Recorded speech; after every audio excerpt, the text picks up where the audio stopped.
like we stand in solidarity with the Jewish community, unless he stands up today and condemns those pro-Palestine marches. The Met Police have asked for them to be stopped. The government only has the power to do that. Unless they do that, after making such a big noise about the Unite the Kingdom rally, making statements from behind lecterns about regaining our flag and it's racist and it's far-right thuggery, unless they turn around and say that these pro-Palestine marches are frankly a disgrace, that there are people in those marches who are actively breaking the law, unless the deputy leader of the Green Party, who has made horrific statements, is arrested, then I'm sorry, this government are not in solidarity with the Jewish community at all. Absolutely not. Alex, great to see you. It's going to be a big show coming up for the next 3 hours. Alex Phillips, I'll be seeing you back on Monday at 6 o'clock. Plank of the Week tonight at 7. Have a good weekend.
Across the UK, on DAB+, on your smart speaker, on your smart TV, and on your side.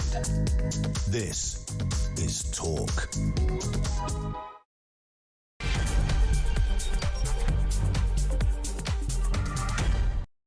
Hello there, and great to have your company again. I know it's been a while, but I have been cooling my heels in warmer climes in order to come back refreshed and fighting fit. Unfortunately, though, I came back to some pretty horrific news. Did it surprise me? No, not at all. There was nothing surprising about the inevitable taking place. Did it shock me? It appalled me. It has disgusted me. It has made me realise, quite frankly, that we can no longer sit back and think that everything's okay, that the government's got a grip on this, not that we thought that they did, that it's business as usual, because it really isn't. is it? And so we're going to spend most of this show talking about what happened yesterday, talking about the way forward, and actually going where other people tend not to wish to tread, because that is our responsibility as journalists. We live now in a climate where, quite frankly, most of the media are idiotic, brain-dead parrots without an inquiring mind, who over-focus on issues such as Gaza, who seem to be more like left-wing campaigners rather than the inquisitors and truth speakers and information processors that their profession should demand. So I'm going to try and take journalism back to where journalism should be. I'm going to try and ask the tough questions. I'm not going to be in fear or favour of anybody, because we're now at a position in the United Kingdom where there's no more mealy-mouthed excuses or apologies or taboos, or we can't talk about that, we mustn't discuss that for risk of offence, because the more that we carry on sweeping critical issues under the carpet, the more, as far as I can tell, we are careering this country to a cliff edge. We are endangering the Jewish community. We are essentially enabling people who wish this nation harm. This stops now.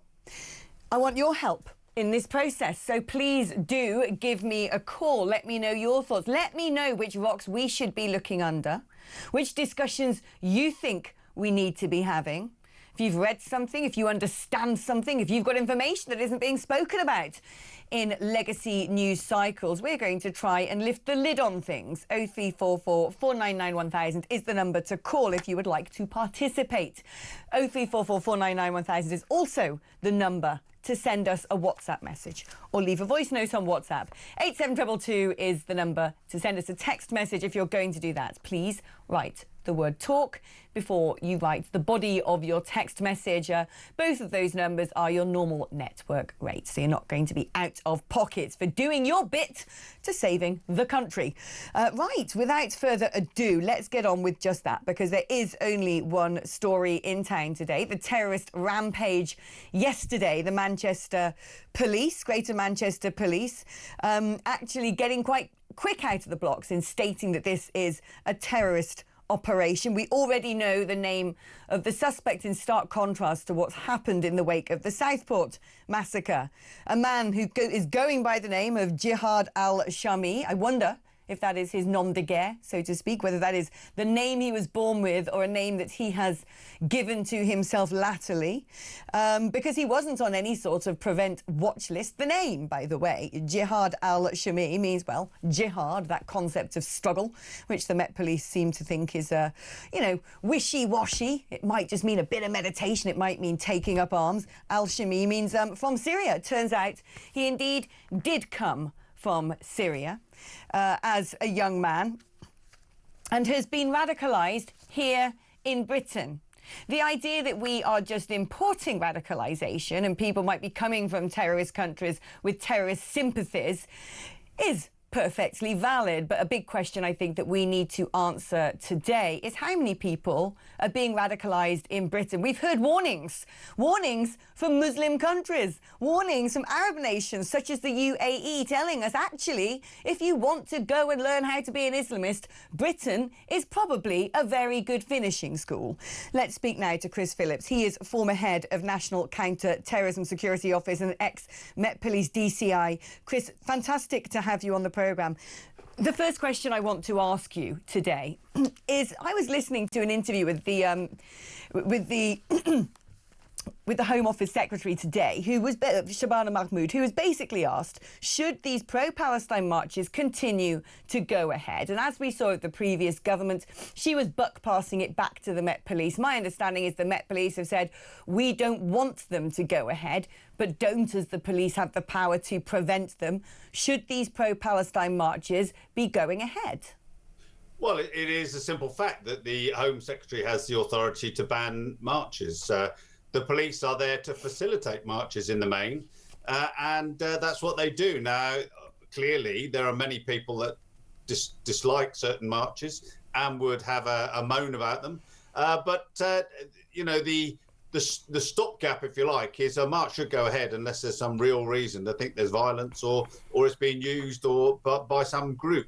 Now, my view is that these should be banned, but that is a matter for the Home Secretary. But I think we know, don't we, that these marches are being used by some group, potentially various groups. In fact, the anti-extremism czar made a statement to the last government saying that he believes these marches are propaganda weapons for terrorist organisations. I think we know that. Without doubt, October the 7th was supposed to be a catalyst for a propaganda war against Israel and is proving to be very successful. But I wonder as well, when these marches are being coordinated via social media platforms, whether that very conveniently doubles up as a recruitment drive for would-be terrorist organisations to help to identify, groom and radicalise and then coordinate people who might wish to commit acts of terrorism on our shores. Are my fears unfounded? Well, I mean, there are an awful lot of people across the country who are very concerned about what's going on in Gaza. No doubt about that. And probably most of us share those views. What we're looking at here are the people on the extremes and the edges. And unfortunately, Alex, there's a lot of people on those edges that really are a cause for concern. And yes, you're right. It is an opportunity for people on those edges to bring more people towards them. And I think we've got to be very careful about how we police these things. But we shouldn't be accepting law breaking. And, some of the things that were shouted, certainly in the early days, really should have had more robust policing. They're being shouted today. Globalise the Intifada is being shouted continuously from the river to the sea, is being shouted continuously. I want to ask you as well about what happened operationally yesterday, because I was glued to the television watching everything take place. The BBC reporting it was a police helicopter. My understanding it was actually an SAS helicopter. The army called in bomb disposal. I was doing a lot of American media yesterday, and it turned out that America put all of its mosques under its synagogues under tight security following what had happened in the United Kingdom. They watched what was taking place over here and thought that they needed to take special measures. I wonder how close we are in the West to coordinated terrorist attacks in our big towns and cities. Well, we've seen it, haven't we? We've seen actually attacks on synagogues on Yom Kippur. In Germany in 2019, a synagogue, almost an identical attack as this happened. Now, yes, we've also seen multiple coordinated attacks in Paris and, of course, in other locations. So we are close. I think the police immediately called Operation Plato, which means that there's a coordinated response, which one of those responses would have been a team of SAS made ready. There's no doubt about that. And the saving grace on this is that the police officers got to the scene so quickly and they managed to kill the man that was threatening to blow them up. So brilliant work from the policing on this occasion. But you're right, we have been expecting multiple coordinated attacks for many years. I'm almost surprised that it hasn't happened up until yet. This is what I want to really talk about today, because I follow various people who are intelligence in the CIA, ex-CIA, people who are experts on the Middle East. There's one particular incredible woman who is a security advisor to America on Benghazi called Sarah Adams, who has warned explicitly over and over again that there's an Al-Qaeda 2.0, that they are being backed and funded not only by the Taliban in Afghanistan but now by Iran, that they are coordinating with ISIS, that they are essentially shipping in potential terror cells across the West via illegal routes, and that they could be planning something akin to an October the 7th attack, but multiple ones across the West, and that she fears the target date is December this year. I don't know if you're aware of that, if anything has sort of crossed your desk about this, that well, I say your desk, but as your former head of National Counter-Terrorism Security Office, but whether you think that we are now in a very perilous position, not just in the United Kingdom, but across Europe and across America, that we potentially have a heck of a lot of terrorist sleeper cells in our country. Well, it's not come across my desk, but it wouldn't surprise me at all. The simple fact is, since the Paris attacks just a few years ago, we've seen a lull in terrorism. Although it has become normalised, individual attacks by individual people has become almost normalised across Europe. We haven't seen the big set-piece attacks. Now, I've been warning for many years that this is a real possibility, that this could really happen. Behind the scenes, the police and the military do train for these sort of things and have a fast response, as you saw yesterday with the SAS team coming in. You know, we have them in our cities available to go into action if needed. But it's an impossible situation that we're faced with. We've got so many people in this country. We don't know who half of them are. We know that. The people that have come across the channel, you know, we know that they throw away their identity. We just don't know the range of the threat that we face right across Europe from these groups, who could, at some stage, a group of individuals come together in order to commit a multiple attack. Then why everybody is screaming at home, have successive governments allowed these mass migratory flows into the country? Why is this current government putting these people not just in hotels but now houses dotted around the country? Why, when it should be perfectly possible to take, some might call it radical action, I think it's perfectly normal action to close our borders, is that not being done? Surely departments such as your former department, the National Counter-Terrorism Security Office, must be shouting at the government, you've got to get a grip on this. We don't know who's coming in. We don't know who these people are. You can't just stick them in the middle of our neighbourhoods. They might mean to do something utterly catastrophic.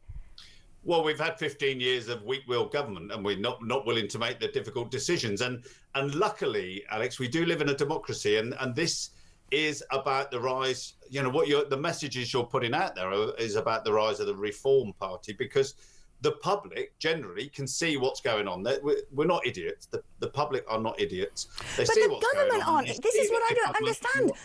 The governments aren't idiots either. And they must be privy to briefings coming from whoever, whether it be MI5, MI6, Prevent, National Counter-Terrorism Security Office, the Counter-Extremism Czar. They must be subject to multiple briefings from Five Eyes about the danger these things pose, and they are not doing anything. They're not doing anything, and I can no longer make sense of that. No, but this has been the case for at least 15 years, and the governments have not dealt with it. They've not been willing to deal with the acts of Parliament or the European powers that are out there. Allowing people to misuse the Asylum Act. They've not been willing to deal with that, so they've dealt with individually these cases. Now, anyone that thinks this one out, one in situation is going to make a blind bit of difference to someone who wants to come over here. And it's not just for terrorism. Let's be quite frank, Alex. This is not just about terrorism, although that is the worst case scenario. Yeah. Many people are being brought over in order to commit crime and to be used to commit crime for large organised crime groups. I remember we used to have a traffic light system. I remember this quite keenly. About 10 years ago, we were told it was an amber warning of the terror threat, a red warning for the terror threat. We had the former head of MI5 tell us about the number of extreme terror plots that had been foiled over the course of a number of years. But ever since COVID, that seems to have all stopped. It's almost like we're brushing the idea of terrorism under the carpet. We're pretending it's not there. We don't want to scare the public. When I would imagine right now, particularly after October the 7th, that we're in a more precarious situation than ever before. And then I see things like it's the Green Party conference going on right now, and their deputy leader, a guy called Mothin Ally, branded a Leeds rabbi a creep and a lowlife and an animal in a video that's now been deleted, and forced that rabbi's family into hiding. He put an image of himself with Bob Villan online, death to the IDF. His response to the Hamas terror attack was essentially that this was, white supremacist and European settler colonialism. He's the deputy leader of the Green Party. He's going to be on a stage stage later today, straight after there's been an intended mass slaughter of Jews in a synagogue in Manchester. He's going to be taking up a microphone. Bob Vylan's got a lovely little gig booked in Manchester. What is going on? Why aren't these people being dragged into custody, thrown in clink to send a message to everybody who harbours these disgusting radical Islamist views that they are not welcome in this country? Alex, you make very good points, and I'm not going to disagree with any of them. The one point I'd make as well is that this is not just a UK problem. This is a French problem, a Belgian problem, a German problem. Right across Europe, we're seeing the same issues with immigration, with people committing terrorist attacks, becoming radicalised within the country. This is a European problem in particular, but it's also in the US. This is an issue that we've all got to face across Europe, and we've got to do it strongly, and we've got to deal with the issues that we face. And unfortunately, I would suggest that, you know, the last 15, 20 years of government has completely failed to deal with it. Indeed, it has, and it has imperilled all of us. And it's especially imperilled the Jewish community. Chris Phillips, former head of National Counter-Terrorism Security Office, thank you ever so much for your candour. Well, I'm sure that sent you a chill down the spine. I was very simply asking there whether it could be true that the West faces enormous, giant October the 7th style coordinated attacks in its major towns and cities. I've certainly read a lot of reports from current and former CIA agents that they think that that is the case. And it seems my fears are not unfounded whatsoever. We're going to take a short break now, but after the break we're going to be joining talk reporter Alex Phillips for the latest from Manchester.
Following a rapid response, armed officers from Greater Manchester Police intercepted the offender, and he was fatally shot by officers within 7 minutes of the original call.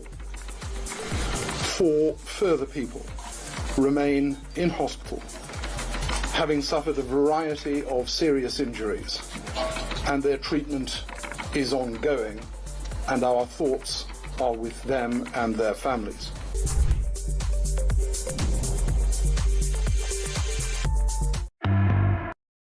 across the UK, on DAB+, on your smart speaker, on your smart TV, and on your side. This is Talk.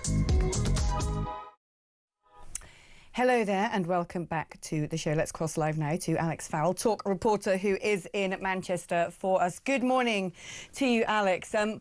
Tell me about how people are feeling in Manchester today. I'd imagine quite jittery.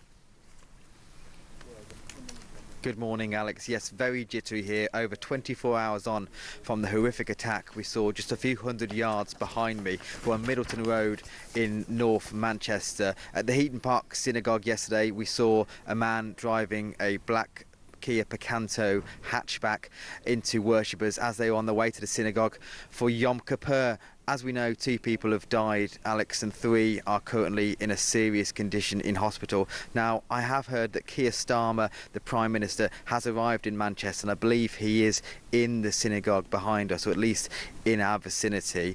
So hopefully we'll see from him and hear what he has to say very soon. But yeah, people here in North Manchester, in a predominantly Jewish community, are very scared for what happened yesterday and for the future, with protests going on across the UK, Alex, as you've been talking about, and more planned for this weekend. There's a lot of people around here unsure what to do, whether they should leave their homes, whether they should go out this weekend. A lot of unrest around here. We know that there are a number of arrests that took place yesterday. The main perpetrator, of course, shot dead by Greater Manchester police when it is believed he was wearing an explosive belt, apparently a very poorly crafted one, which is some relief, I suppose. Do we know anything more about those arrests? We do, Alex. I've just got to say that Keir Starmer is leaving the synagogue as we speak. He's here visiting with his wife. In terms of the arrests, we know that 3 people have been arrested. The perpetrator has been named as Jihad al-Shami, a 35-year-old who came over to Britain from Syria, lived only a few moments away from where I'm standing here. We believe he became a British citizen around the age of 16 years old. But yeah, no further news on exactly who these people are that have been arrested. We do know that the man in question, Jihad al-Shami, was not known to counter-terrorism police. He wasn't on any watch lists, so I'm sure investigations will start as to how this man perpetrated this attack. And of course, he did have what's now known to be a non-viable looking suicide vest around him. Whether that was fake or whether it was just inactive, we're still unsure. But we do know he had a knife and he intended to kill many more people if it wasn't for the bravery of the worshippers and the security guards here at the synagogue. Alex, thank you ever so much for your brilliant reporting. Keep on digging, and we'll be crossing over to you throughout the course of the day. The excellent Alex Farrell there, boots on the ground for us Talk over in Manchester. Let's do a couple of voice notes now before we get our next break in. This is a voice note from Vincent. Hi, Alex. I just like to apologise on behalf of our government for not doing anything for the Jews at home and abroad. Does not make me proud to be British. No, it doesn't make me proud to be British. I've always firmly believed that we should be standing shoulder to shoulder with Israel. Something very funny has happened in the West, hasn't it? If Osama bin Laden was alive today, he'd be sitting at a microphone in the UN being applauded, wouldn't he? I mean, think about it. The Green Party would probably invite him onto the stage. Jeremy Corbyn would probably be having a photograph with him. Because previously, we were all shoulder to shoulder in the war on terror. Previously, we called out murderous Islamism for what it was. But now we seem to have a cohort in the political establishment who are very weak-willed, at the very least, lily-livered, if I'm to put it mildly. I could actually say things that are far stronger than that. When it comes to the treatment of Hamas and their acolytes, when it comes to those people who walk up and down our streets calling, essentially, for the eradication of the Jewish state. And when you say that there needs to be a two-state solution and formally recognise the state of Palestine without demanding that the people who are in this make-believe fantasy state also recognise the state of Israel, you are doing the bidding of the terrorists. Let me make that absolutely clear. I am disgraced as well. Let's have a voice note now from John. I've never ever called up a show or felt I've had to, but I'm disgusted by what's going on in this country. And I'm just wondering what our great Mayor Khan's going to do about this march that's going to head on Saturday. He was quick enough to condemn the Unite the Kingdom march, fascists going around scaring people. He's probably hiding somewhere now. I just want this march stopped. This country has got to do something. He's got to do something quick. I'm scared for my grandchildren. What sort of world are they going to be growing up in if this carries on? I'm scared for all of us, not just your grandchildren, because I think we're already at the 11th hour now. And yes, what are Khan and Mahmood going to do? What is the head of the police, technically, as the Mayor of London? Is he listening to the Met Police when they say we do not want this march to take place? What is she, the Home Secretary, going to do? Because this morning she's saying, well, if the police say to us they don't want it to go ahead, then I suppose we'll stop it from going ahead. That is exactly what they have said. So what are you going to do, Khan? What are you going to do, Mahmood, about these pro-Palestine marches that sickly and cynically, 5 hours after the slaughter of Jews in a synagogue, did a call to arms on social media and gathered across towns and cities and in railway stations? The Met Police did their job. They arrested people. There were violent attacks against the police. It is up to you now as politicians. You are the legislators of this land. You alone can stand there and say to these protesters, it is the end of their games. It is the end of the propagandizing for terrorists, that this has to stop because we have reached critical boiling point. Your silence is deafening. You disgust me. Right, we're going to take a short break now. I'm delighted to say after the break we're going to be joined by Lord Walmsley, who's the former UK government advisor on extremism. That's after this.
Across the UK, on DAB+, on your smart speaker, on your smart TV, and on your side. This is Talk. OK, welcome back to the show. There is so much to talk about, so let's get on with having those conversations. I'm delighted to be joined by Lord Walney, former UK government advisor on extremism. Lord Walney, thank you so much for being on the programme today. My very first question has to be about these pro-Palestine marches. There are a number of people who have long called for them to stop happening. It seems to me the Met Police have voiced their concerns and are saying that we would rather these do not take place. The Home Secretary this morning, speaking on the BBC Today programme, seemed to not understand that the Met Police were concerned about these pro-Palestine marches and certainly did not say anything about stopping them. There's been a deafening silence from Sadiq Khan as well. Is it time that despite the Brits having a huge support for freedom of speech and freedom to assemble, that we look at these pro-Palestine marches as propaganda exercises for terrorism? Yes, we do need to look at this. And I think the Home Secretary does understand the scale of the problem here, and I welcome the fact that she said this morning that she shouldn't go ahead. But the fact that at the moment politicians are pleading with organisers who frankly seem to have no interest in doing the right thing shows that the legal framework is not as it should be. And what I urge the government to do now is to look at the review which is sitting on their desk, which I published and delivered to them more than a year ago now, and they need to change the Public Order Act to give the police and the Home Secretary the power to say no to marches when they are clearly causing cumulative damage to communities like the Jewish community in Manchester and London, who are going to be living in fear at this weekend.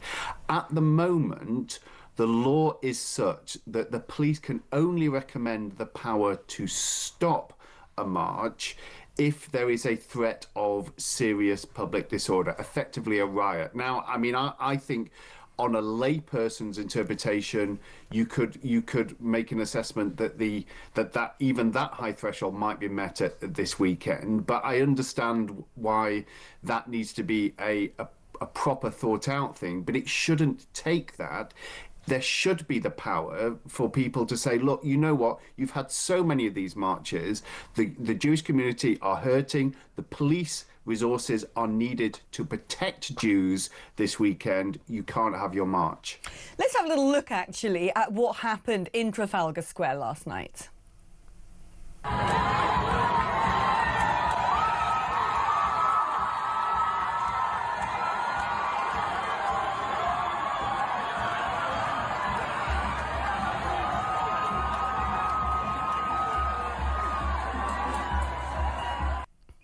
Now, at the very least, that to me looks like some sort of carnival of potential would-be terrorists. Now, my worry is not only about whether these things tip over into violence, but whether they also work as a recruitment drive for would-be radicals.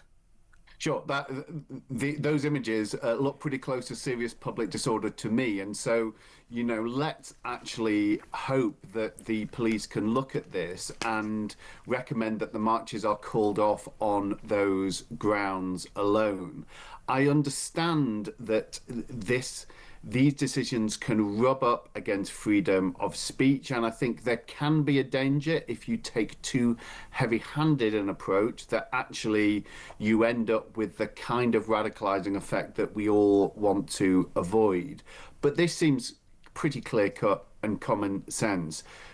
Jewish people in major cities across the country have lived in fear, particularly since the 7th of October. That is being felt very acutely since the attack yesterday morning. There could be genuine concerns for the prospect of a copycat attack. The police need to be focused on that and not indulging this in having to have their many hours of police time diverted to indulge these people who want to make a stunt in support of Palestine and Gaza. The problem I see as well is when you see how rabid some of these protesters are, you've made very important comments on especially legacy media's approach to what is going on in Gaza, almost, I would say, turning it into a cause célèbre, the fetishization of one conflict on planet Earth, which, frankly speaking, is very much taking place on religious ideological grounds. They're ignoring what's going on in Somalia, Sudan, other parts of the world. They're ignoring the slaughter of Christians in northern Nigeria. But for some reason, many people in legacy media seem to be obsessing over Gaza, seem to be obsessing over whether or not Israel is committing a genocide without looking at genocides that are actually taking place. And that this too is feeding into the narrative. It's not just people going on to Reddit and the dark web, linking up with Hamas operatives and going, wow, yeah, I want to go out and join the pro-Palestine cause now. They can get that information, quite frankly, if they just tune into the BBC. There is something that is going deeply wrong in the UK and the West. And yes, I think that much of the mainstream media is guilty of fanning the flames of obsession about Israel, but they are reflecting the obsessive focus of the international community, where I think the United Nations has been pretty seriously corrupted by a virulent anti-Israel strain, to the point that it's really very hard, nay impossible, to get on within the UN unless you are showing your anti-Israel colours. And that has affected the UK Parliament, where the number of questions and debates that are focused on Israel far outstrips any other conflict. Now, what is happening in Gaza is deeply serious. It's alarming. It does deserve our attention, but this is an obsessive level of focus, and it is so often channeled to the idea that Israel is inherently evil, uniquely evil, and there is just something wrong about the people in charge of that. And there's also something wrong with those Jews in other countries who are supportive of the idea of a state of Israel. So it has directly bled into the anti-Semitism that is infecting our country, and we have all got a responsibility to push back against it now. What staggers me as well, and I've been talking about this so far on the programme, it's the Green Party's conference right now, in conference season. Now, they have a deputy leader who goes by the name of Mohsin Ali, and he has, in times past, branded a Leeds rabbi, Zechariah Deutsch, as a creep, a lowlife and an animal after the October the 7th attacks in a video he has subsequently deleted. That rabbi was forced into hiding with his family. He put an image of himself and Bob Villan as his Facebook profile picture after Glastonbury. His response to the October the 7th massacre was white supremacist European settler colonialism must end.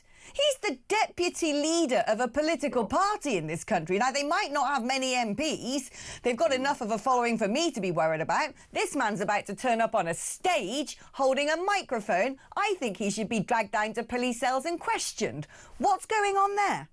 Well, I heard Zach Polanski responding, the leader of the Green Party, who is Jewish, and he talked about he growing up in Manchester, and he responded to the attacks yesterday, and it was what he said was moving. I have no doubt that it was heartfelt, but there is a question for him and other leaders within the Green Party as to why they are tolerating the stain of anti-Semitism, which was eventually drummed out of my old party, the Labour Party, when Corbyn went, largely drummed out. There are still some problems remaining, but much of it was transferred wholesale to the Green Party. And you can see the narrow electoral calculation. If the Greens want to be a dominant force, the dominant force on that kind of alternative left wing within this country, then at the moment, or for a long time, it has come with a badge of identity that has to be fully anti-Israel, and they don't want to dispute that. But the moral compromise that they are making by turning a blind eye or accepting some of the virulent anti-Semitism within their party is not acceptable. And the challenge to Mr. Polanski now is that if he is genuine about this, he will root out that from within his party. He should sack that deputy leader, surely. Mohsin Ali, after putting such posts up, should have faced the forces of the law, in my opinion. It staggers me that these things aren't taking place.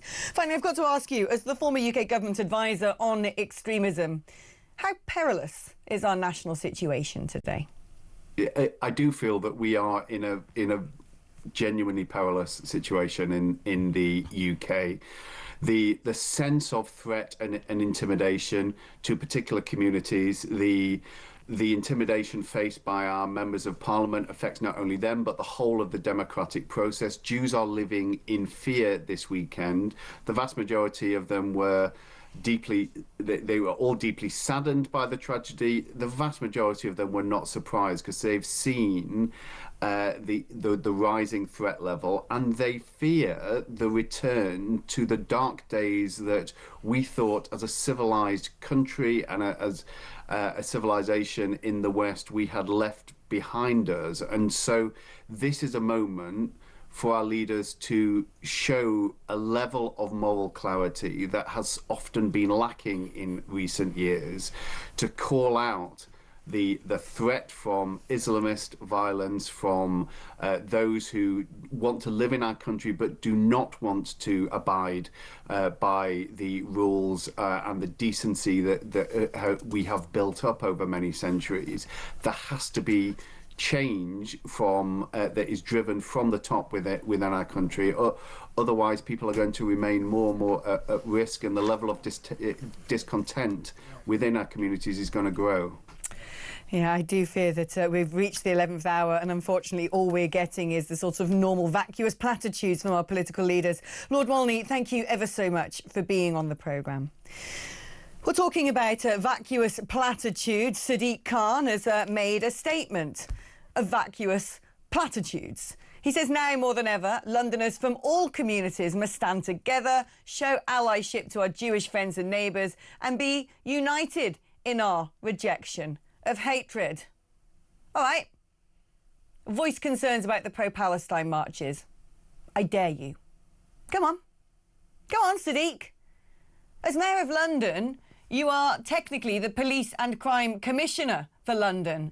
The Met Police do not want these marches to go ahead. If you want to be an ally to the Jewish community, say it. Say it. Voice your concerns about these marches, or else you're a liar. Going to take a short break now. Back after this.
not just where have you been, but also what did you expect to happen? How do you think this was going to go when you have people shouting in the street, globalise the Intifada, when you have people shouting about raping Jewish women? Where was it going to go? It wasn't going to calm down. It wasn't going to stop. It wasn't going to get better. We're crying out for leadership on this and lots of other issues. I'm delighted there is leadership today, but where's it been for the last couple of years?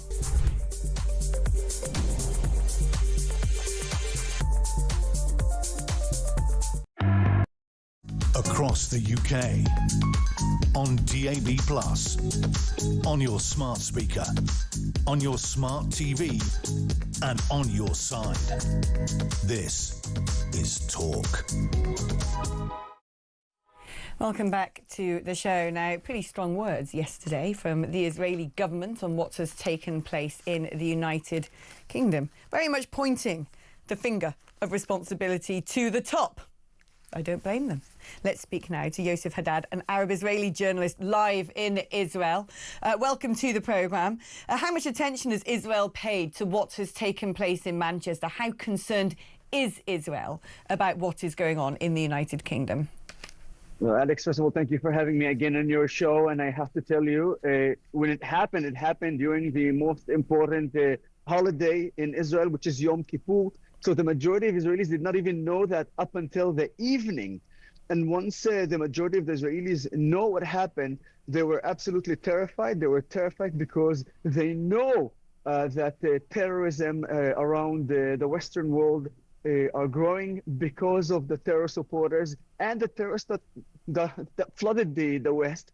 And obviously the concern for the Jewish community and also the pro-Israeli community, because everyone is under attack. So it's pretty much really concerning. But at the same time, we always say Israel is the safest place for Jews and for Israelis. So here we are. We said that. I mean, it's largely been repeated by Netanyahu and the government in Israel that Israel is fighting the war on terror on multiple fronts and that it's doing it on behalf of the West. It was widely condemned by the Israeli government when Sir Keir Starmer and, of course, Emmanuel Macron in France recognised a Palestinian state.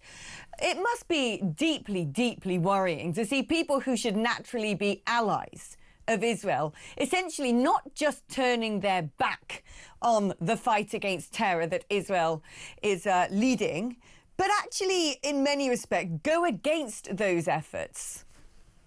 I want to read you and actually to quote Sheikh Abdullah bin Zayed Al Nahyan, the foreign minister of the UAE, and this quote is from May 2017, word by word. There will come a day that we will see far more radical extremists and terrorists coming out of Europe because of lack of decision-making, trying to politically correct or assuming that they knew the Middle East and they knew Islam and they knew the others far better than we do. And I am sorry, but that's pure ignorance. That's a quote unquote from 2017. Now let me tell you something. This quote or this sentence is so important because we are seeing this right now. And right now is Europe being flooded by terrorists. And I am very deeply concerned. You know, Israel has been fighting in the last 2 years in 7 fronts. Actually, the whole world lately. And yet I am positively sure to tell you that as an Arab Christian, I have better future in Israel than Europe. And I'm telling you, may God be with you guys. And I promise you, if you think that I am exaggerating, then listen to the end of the sentence of the foreign minister of the UAE. It's because of your ignorance. So you have to wake up and understand that you are already there. The time has come and you need to take an action. Israel, who's fighting 2 years, is far more safer than Europe today. And that's the situation. I believe you're absolutely right. I believe that when I'm speaking to people in the CIA, former officers, present officers, people in intelligence in Europe who say that actually we are going to be facing mass casualty events across Europe, it is not a case of if. It is now a case of when. That I live in fear. everyone in Britain should technically be living in fear. I cannot believe this has come to pass, and yet on it goes. Our political leadership do nothing. Our political leadership, in fact, seem to want to invite this. They won't close the borders. They won't tackle illegal immigration. They're putting these people into houses in the hearts of our neighbourhoods. I don't understand it. But Alex, watch this. Yesterday, for instance, both Manchester United and Manchester City uploaded a tweet or a post. If you take a look at how they phrased it, nobody understands about whom they're speaking, where it happened, why it happened. That's the politically correct that everybody is trying to do, and to avoid the more and more harming extremists. What you don't understand is, and I am being totally honest here, when I said back then, when the mass protest started by the extremists, when they flooded the streets of London, the UK, Europe, the United States, I said, be careful. Those extremists, those immigrants who came from the Middle East, they don't really know what the true meaning of freedom of speech. They don't know the true meaning of democracy and the Western values. So if you do not do anything against them, they're going to want more and more and more. And that's exactly what we're seeing right now. Now, because, and I'm really terribly sorry to say that, because Britain is a great nation and the British people are amazing. But today, you have a weak government with a weak leader that's scared to deal with those extremists because of a political correct whatever it is, or I don't know what. So here it is. This is the result. If you think that if you avoid or try to negotiate with them or to talk with them, make some sense, no. This is the Middle Eastern mentality, and they brought the Middle Eastern mentality to the West, and you guys not knowing how to deal with it. So I urge you, wake up, because weak leaders and weak governments will only make those extremists stronger until they occupy the whole Western world. I think you're right. And I don't understand whether these people are weak or whether, in fact, they're wicked. Because if I can see it, if you can see it, if ordinary members of the British public can see it, because frankly it's logical, if you're getting people from terrorist states, some of them are going to be terrorists. When you're bringing people in from nations who fundamentally hate the West and do not share our values, they don't suddenly land on our shore, have their minds erased and suddenly convert to Christianity. If we can see this, because it is just common sense, it doesn't seem to me that these people, as part of our political establishment, are just weak.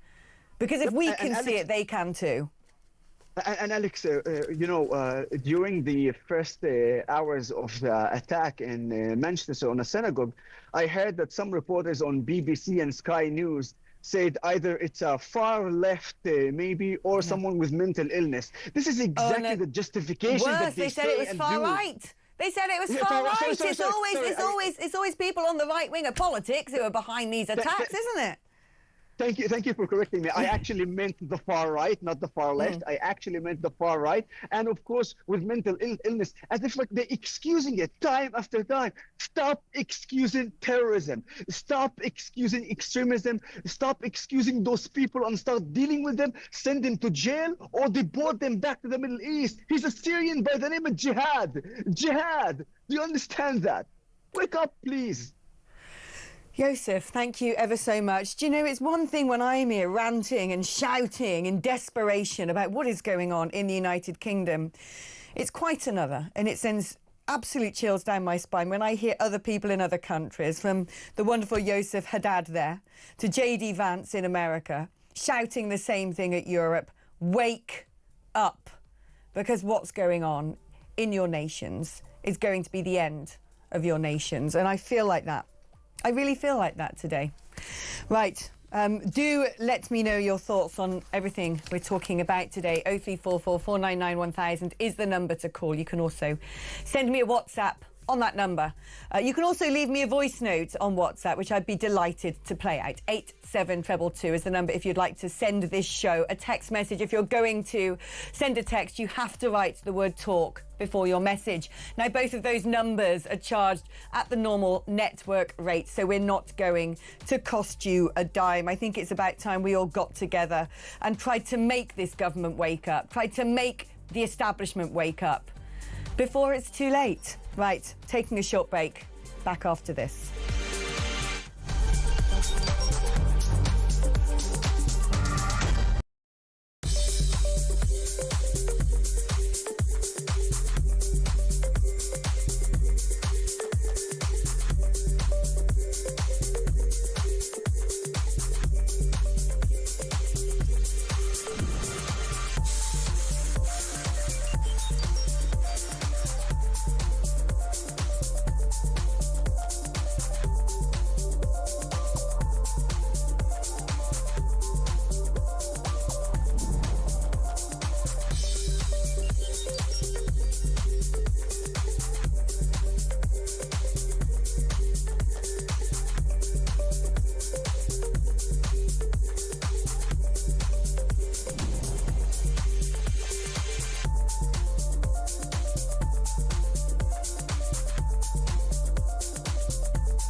Across the UK, on DAB+, on your smart speaker, on your smart TV, and on your side.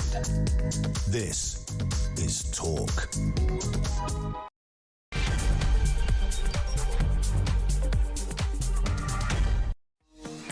Hello there, and welcome back to the show on today. What is not just a very sad day in the United Kingdom as we wake up in the wake of a frenzied murderous attack on a synagogue in Manchester, but a day in which many of us are thinking, at what point are we actually going to have the political establishment deal with the evil, the wickedness that we've imported into this country? At what point are we going to have political leadership, members of the legacy media, standing up and saying this is now the 11th hour? What is it going to take for something to be done as we look about and realise quite how perilous the situation has now become in the West? What more needs to come to pass before we have leaders who will lead and not appease? I'm going to speak now to an extremely good friend of mine, Andrew Gold. He's the host of the excellent Heretics podcast. Andrew is himself Jewish. Andrew, great to have you on the programme. I just want to ask you personally what it must feel like as a Jew, the visceral response that you have to what took place yesterday.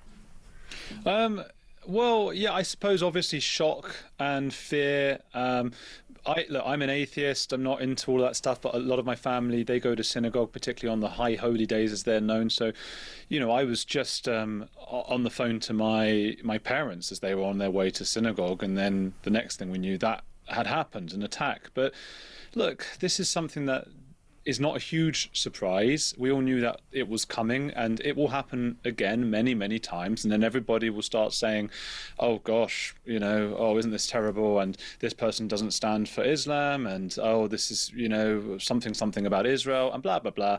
And nothing really changes. I mean, you make a good point. What has to happen to make people wake up? As you know, I used to look into cults. I did loads talking about cults and things. And what you tend to find is that when somebody somebody is attached to an ideology, it doesn't matter how crazy it is. It could be that Lord Xenu exists and it lives on another planet and all of those kinds of things. That's what Scientologists really believe. Intelligent, well-reasoned, logical people believe those things, and nothing will make them stop believing it.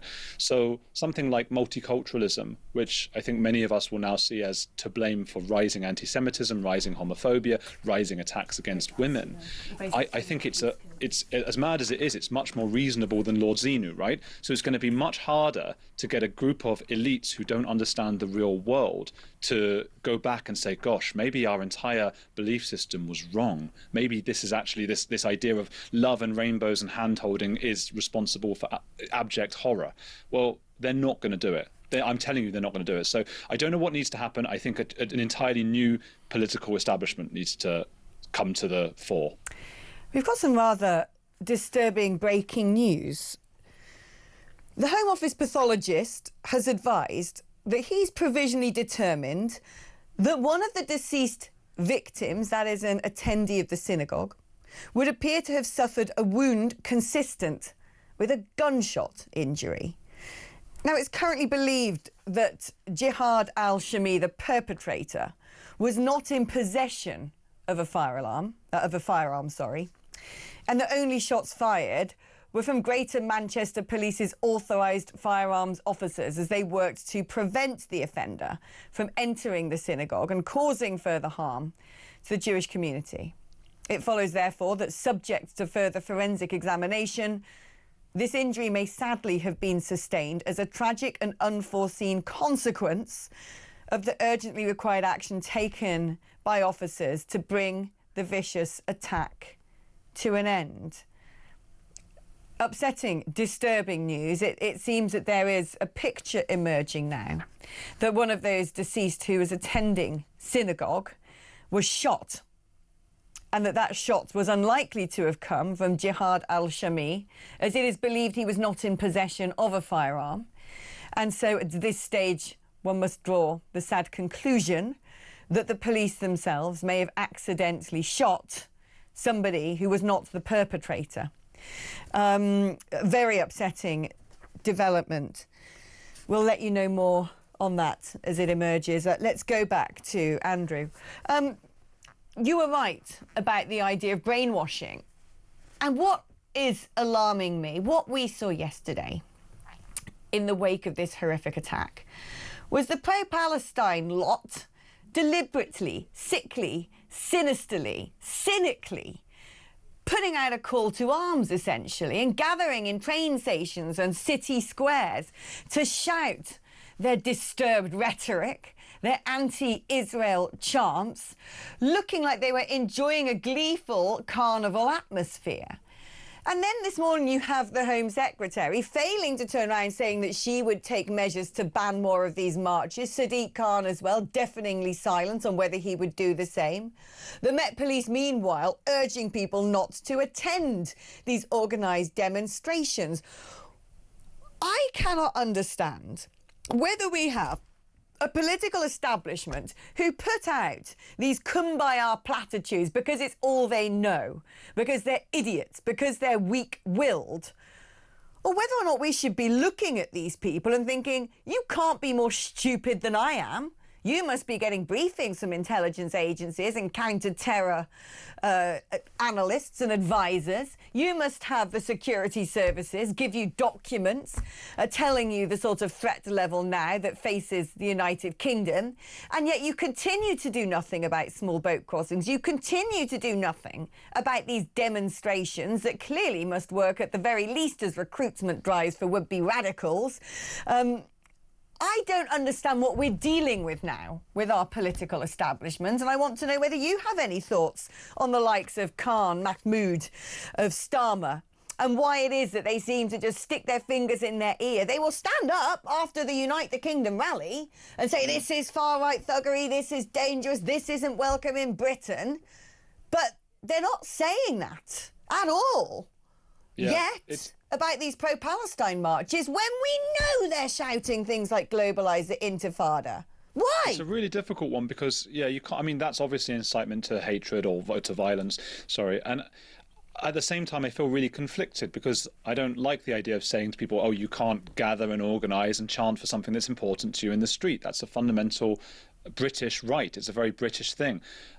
So the problem for me is way before that point, before we get to that point. And I even think, and I know this is controversial in our circles to even say, but I feel like the stop the boats thing is a little bit of a red herring. It needs to be solved. It needs to be stopped right now. But we're talking about what is very visceral, and you can see it in the images, so it gets people's imaginations. But what I think gets lost in that is, okay, that's thousands of people, but we let in, what was it, 1.2 million in 1 year through legal immigration. So that, you know, I'm looking around at the country and the country that's changed.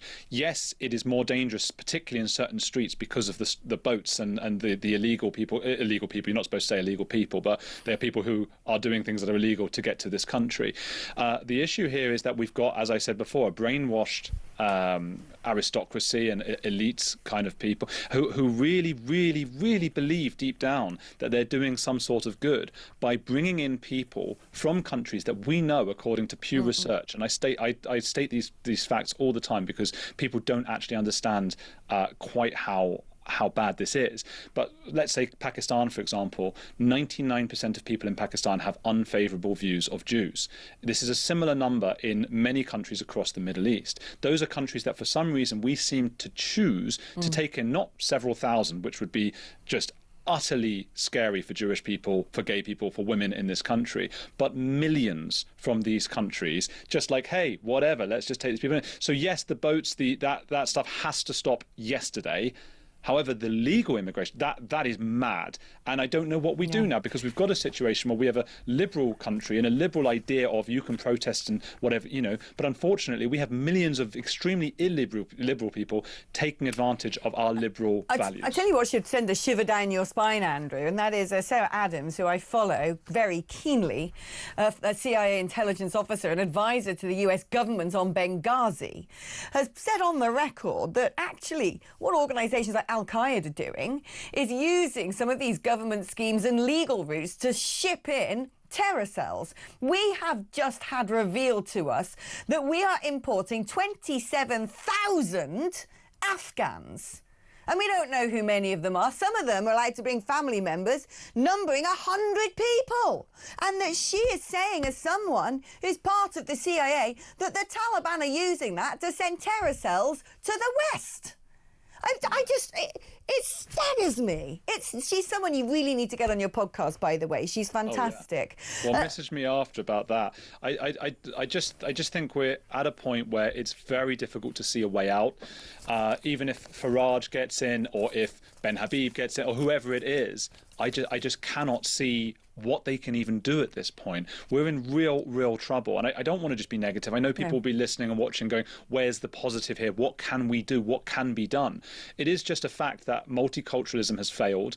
And whenever there's been any attempt at something like that in the past, it's failed as well. So it's a little bit like the socialists and the communists. It's that no true Scotsman, you know, oh, multiculturalism, it didn't work in the Balkans, but it will work here. Well, it hasn't done, because they've denigrated our own culture. So I don't know where we go from there, but what I would say is we do need now something that I, as a kind of liberal individual, didn't ever envisage that I would be saying, but we need a really fierce nationalism here. One place where multiculturalism does seem to work a little bit, funnily enough, is Israel. And the biggest proponents of multiculturalism are the ones who hate Israel and demonize Israel. But that is a place with a 20% Muslim population. They have the Druze people, they have Christians there, Jews, all sorts of people living together. And part of the reason why that works is that Israel has a strong nationalism and a sense of national identity. They also have one of the biggest birth rates, which is a problem here. Because our birth rate's so low and we have no nationalism, no sense of family, we have to import people from other parts of the world. And that completely ruins our culture. Whereas Israel has a very firm sense of what their culture is. They have a very high birth rate, they have a national pride, and they know who and what they are. So we can actually take a leaf out of their book and say, hey, it's time now. It might take 20, 30 years for people to speed up and have some kids and start having a sense of Britishness without hating others and understanding other cultures and things like that, but not putting those other cultures before British culture, because that has been a disaster. You speak very wise words there. Now, listen, I want to add to the breaking news that I read out earlier that seems that one of the victims yesterday, attending the synagogue, may have died as a result of a gunshot injury, while it's believed that Jihad al-Shami, the perpetrator, was not in possession of a firearm. I can now add a statement from the Home Office pathologist who says, "We have also been advised by medical professionals that one of the 3 victims currently receiving treatment in hospital has also suffered a gunshot wound, which is mercifully not life-threatening. It is believed that both victims were close together behind the synagogue door as worshippers acted bravely to prevent the attacker from gaining entry." So I think we're beginning to see a picture emerge here that when the rabbi slammed the door shut to ensure that the attacker could not gain entry and the police fired at the attacker, that those bullets may have penetrated the door of the synagogue and as a result struck people behind that door. An extremely sad, tragic turn of events. Let's go back to you, Andrew, because I just don't know now. I mean, what is it the British people should do? What is it that we should do? What is it that I should be doing as a journalist sitting here? I try and get the message out day after day after day about what I do, my research. I don't think many journalists bother doing that. I think most journalists, especially in the so-called legacy media, sit there and just parrot campaigning narratives. They don't ever ask inquiring questions as to the nature of Islamists, as to who's on those pro-Palestine marches, as to what fundamentally lies behind geopolitical decisions.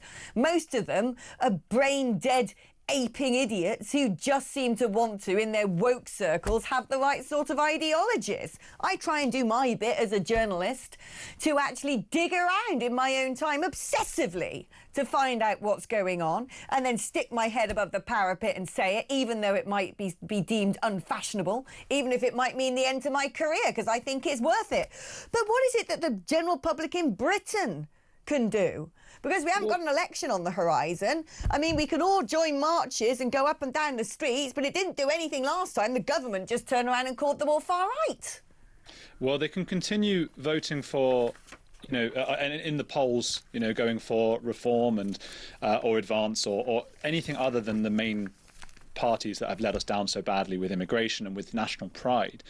But I'm not sure there's all that much they can do aside from that. They have to stay non-violent, absolutely. And I think so often social change has been made with non-violence. And Tommy Robinson preaches that. Unfortunately, that's not what gets shown. But for days before his rally, all he said was, no violence, please. There cannot be one person.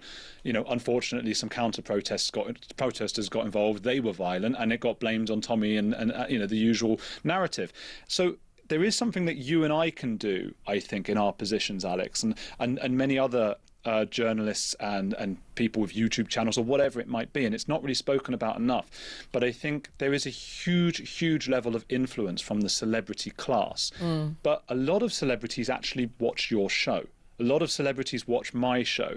The closest we got to kind of this breaking of the fourth wall or whatever was Rylan on TV a few weeks ago. Right, and he was very measured, but all he said was, hey, people are worried about this and that. Now, I have it on good authority, and I've met many different celebrities, and I know people might go, poo, who cares about celebrities or whatever, but they do set the trend, and that's always been the case, and they are able to shape what is spoken about. Among the mainstream, most people who are not even political, they can get people involved and understanding that we need a sense of national identity.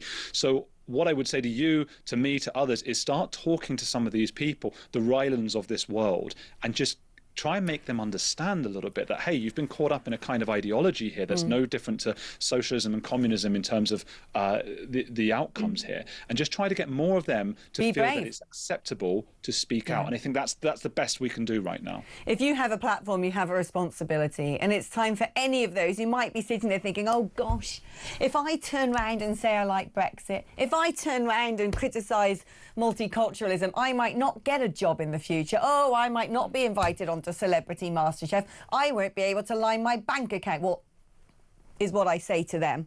Because frankly, if you love your country and if you are a humanitarian, you shouldn't be thinking about your paycheck. You should be thinking about your moral responsibility as a human being and standing up for what is in the best interests of your fellow citizens. So if you are there, someone who's thinking, well, my agent said to me I better not speak on this so I might not get any more gigs, you're disgusting as well. You are also a money-grabbing, weak-willed idiot. So I agree with you, Andrew. Yes, let's make that clear. I know of actors who signed, boycotting Israel and things like that. And when later they were asked by friends of mine, why did you sign that? They said, oh, gosh, well, someone just put it in front of me and I didn't really think about it and everybody else signed it. So that's the kind of impact that we need, And also, I know of many actors who were told when they go to award ceremonies and things like that, they're not allowed to wear the yellow ribbon for bringing the hostages back, which shouldn't be a political matter, really. So I know that this kind of pressure is going on from the other side. And what I want to say, and I suppose to viewers as well, start putting pressure on these guys who might seem irrelevant in the political sphere, but they are celebrities, they are actors, they are TV presenters, they're whatever. Start pushing them a little bit in a nice way, because if you just shout, they're not going to listen. And start making them see a bit of sense and say, hey, we're also going to put some of that pressure on you and see if we can change the narrative. No, I couldn't agree more. Andrew, you make a brilliant point there. Thank you so much for being on the programme. And those of you who don't yet follow Andrew's fantastic podcast, Heretics, you really should. He is an incredible star. He's someone who left the BBC and decided to forge his own path bravely, going where many legacy media journalists dare tread. And he makes a good point, not to blow smoke up my own bottom, but I left the BBC, right? I was in their VIP traineeship. I left it in 2009 because I said, this is all a bit weird. The stuff that they're saying in editorial meetings isn't what's going on planet Earth, as far as I can tell, and I don't want to be any part of this. And I joined UKIP back when UKIP had 2% of the vote and were considered screaming, swivel-eyed lunatics. I threw my career in the bin at the age of 24. I haven't made the riches. I don't have the massive paychecks. I'm not walking red carpets. I did what I believed to be right. And if you're a celebrity whose agent's saying, well, you better not voice your political opinions because you won't get any more gigs, then look yourself in the mirror and ask yourself if that's the right thing to do. Because if you're more interested in having 8 figures in your bank account than saving your country and standing in solidarity with the values of this nation and your fellow citizens, then there's a special place in hell for you, quite frankly speaking. And I think he makes a very good point, Andrew Gold, because they may not have votes in Parliament, they may not be the writers of legislation, but all these woke celebrities who, in the interests of their career, parrot what are frankly dangerous ideologies in this country, need to get real. They need to ask themselves, when you have a platform, when you have a position of influence, how you are using it. Brilliant point. Right, we're going to take a short break. When we come back, we're going back to our talk reporter, Alex Phillips, live from Manchester, to get more on this pretty disturbing news that it turns out that a couple of the victims yesterday suffered gunshot wounds, and it may be as a result of the firing of weapons from the Greater Manchester Police that it seems may have passed through the closed door of the synagogue, behind which attendees of the synagogue were sheltering. We'll get the latest on that just after this.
Prime Minister right to recognise Palestine? That's an irrelevant question. Well, was he right? Can I ask you, was he right? It isn't an irrelevant question. I'm sorry, John. Absolutely. I'm sorry, you're John. Out of order. You're out of order. I am not out of order. It is a perfectly reasonable question. Was he right to recognise Palestine? It's an irrelevant question. Do you think it's irrelevant, John? Are you joking?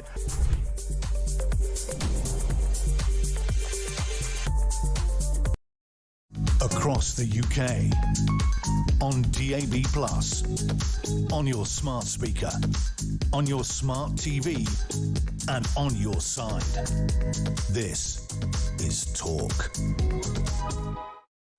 Right, let's regroup and get back to everything that we know has happened, because there's a lot of things emerging now as the story of what took place yesterday is becoming crisper and clearer.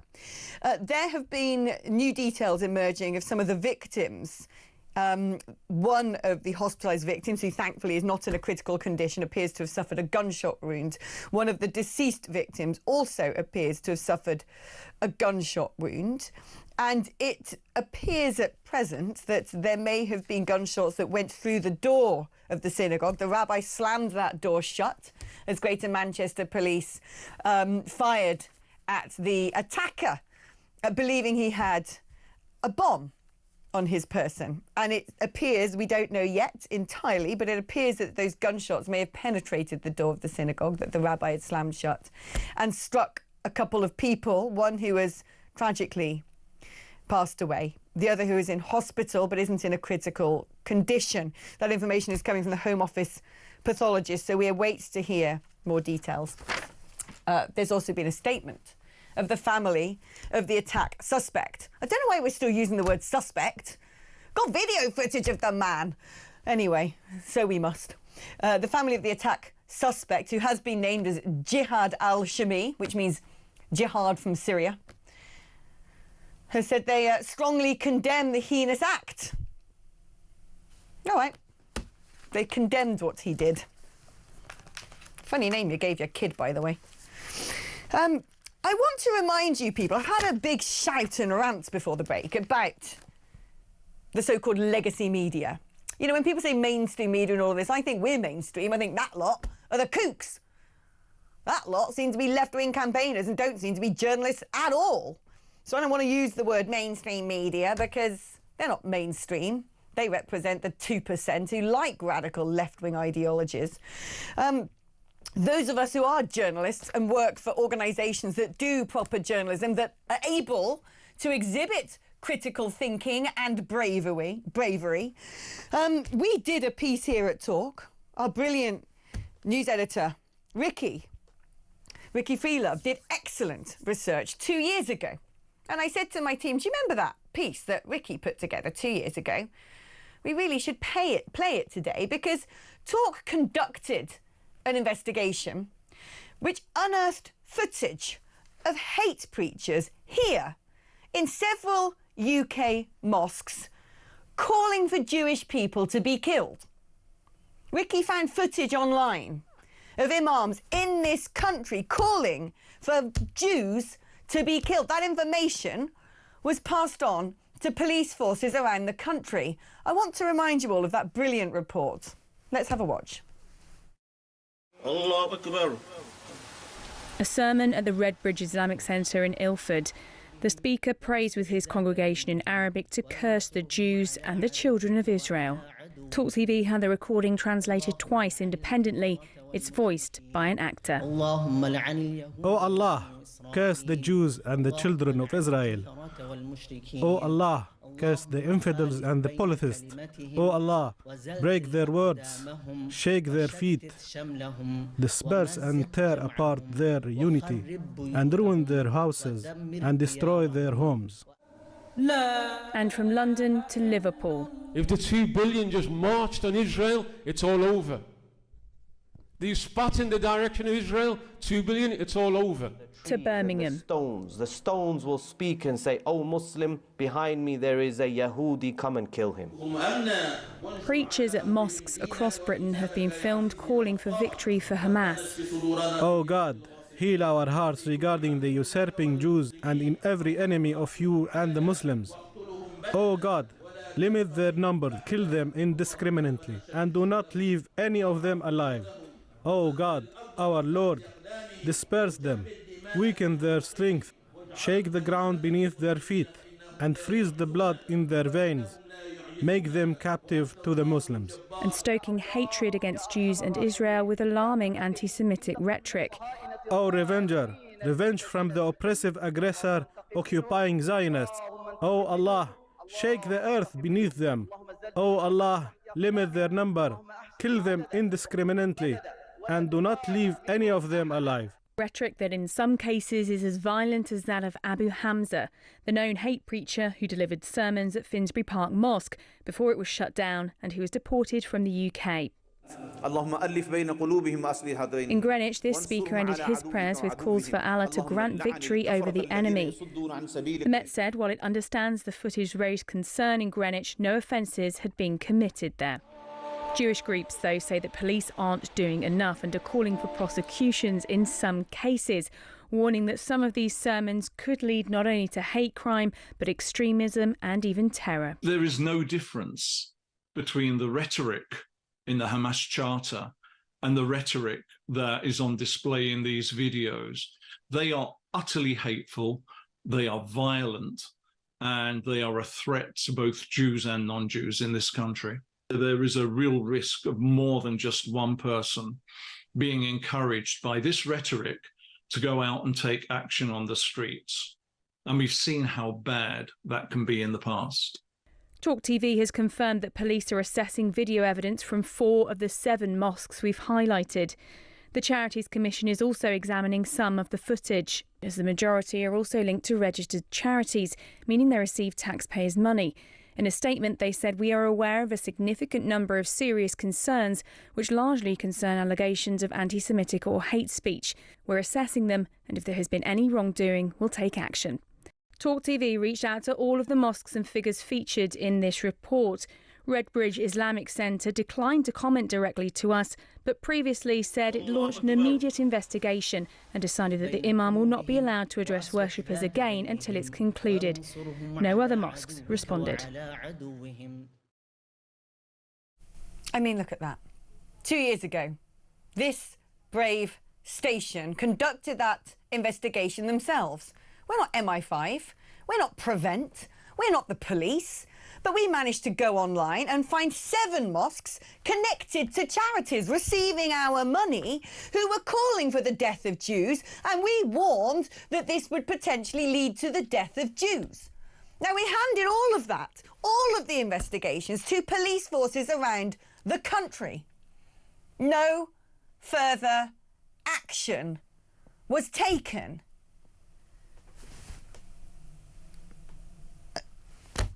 I don't know what to say. I mean, sometimes I feel in our talk towers, we're like a little band of human beings doing our best to save this country while the world's going mad. Don't bother tuning into anyone else. They ain't up to anything. They're useless. You stick with us. We've got your backs. Let's get updates on some of the rather tragic emerging picture of some of the victims of yesterday's attack on a synagogue. And cross live to Alex Phillips, our talk reporter who is in Manchester. Now, Alex, what we have learned is 2 of the victims, one who's in hospital, thankfully not critically injured, one who did sadly pass away, received gunshot wounds. Yet the perpetrator, it appears, was not carrying an armed weapon. Give us more information, if you would, please, Alex. Yes, Alex, it's very sad news that's emerged in the last few minutes from Greater Manchester Police. They're saying that one of the 2 people who died here yesterday did die of gunshot injuries, and one of the 3 that are currently recovering in hospital has also suffered gunshot wounds. We're being told that the victim in hospital isn't suffering life-threatening injuries, thankfully. Now, that creates a bit of a problem for Greater Manchester Police, because they have confirmed that the perpetrator of this attack wasn't carrying a gun. So we believe that the gunshot injuries were caused by accidental fire from the police. Could have been, as you said earlier, going through the door of the synagogue as it was barricaded. More news on that when we get it. But yeah, in the last half an hour, Greater Manchester Police have said that 2 of the victims suffered from gunshots and one of them fatally wounded. So that is, of course, concerning news. We still don't have any more updates on the 3 others that are currently recovering in hospital. I've moved myself to the other end of the police cordon here on Middleton Road, just behind my left shoulder, a few hundred yards away. Some forensics teams have just left the synagogue here, and only an hour ago Keir Starmer and his wife, Lady Victoria Starmer, were in the synagogue speaking to local Jewish leaders here in North Manchester. It's a very sad time. Behind me you can see flowers that are being left, hundreds of people turning up to pay their tributes today, and I'm stood actually by a sign which talks about a community clean-up in the area. That was put up before the horrific incidents of yesterday, clearly showing that this is a community here in Crumpsall that comes together from all faiths. There's lots of people here visiting from the Jewish faith, but of course I spoke to somebody yesterday who said that her neighbour to the left was Muslim and to the right was Sikh. So there are people here living with lots of different faiths and of course no faith at all, and they're coming together here laying flowers and clearly showing their condolences for what was a horrific attack here on British soil yesterday. Alex, thank you ever so much, and do continue to bring us updates as we get to learn what actually took place yesterday. Listen, before I go to break, I'm going to go back to a statement by my favourite person, Sadiq Khan, the Mayor of London, where he says, as part of a rambling platitude, places of worship should be sanctuaries and safe havens for all. No one should feel scared to attend their synagogue, church, mosque, gurdwara or temple. Now let me make something clear to you, Sadiq Khan, as a church burnt the other day in Norwich. People who are afraid of attending their church may be afraid of attending their church because of radical Islamists. People who are afraid of attending their synagogue are probably afraid of attending their synagogue because of radical Islamists. People who are afraid of attending their gurdwara or temple, those of the Vedic community of Hindus and Sikhs, are probably afraid because of radical Islamists. Don't you make this a one-size-fits-all statement. Why don't you address the core of the problem here? Looking at that footage, that brilliant research that this channel did 2 years ago, there is OSINT out there. Open source intelligence. You can go online on YouTube and see radical imams in this country preaching death to Jews. That is where we need to go. That is where we need to look. That's what needs to be monitored. Those are the people we need to be arresting. That is the core problem at the centre of all of this, that this government is too weak to actually confront. Seriously. Right. After the break, I'm pleased to say we're going to be joined by Ian Aitchison, former Director of Community Safety at the Home Office and Senior Advisor of the Counter-Extremism Project. And I think I know the sort of question I'm going to be posing to him just after this.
across the UK, on DAB+, on your smart speaker, on your smart TV, and on your side.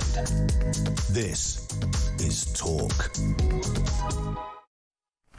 Welcome back to the show. As promised before the break, we're now joined by Ian Aitchison, who's former Director of Community Safety at the Home Office and Senior Advisor to the Counter-Extremism Project. Ian, I don't know if you were logged in and able to see before the break, but we at Talk here did an exclusive report into radical imams across the United Kingdom 2 years ago. And all we had to do was scour social media for videos that are put up online, and we found numerous hate preachers calling for the death of Jews. We then handed this footage to police forces up and down the country, and nothing happened.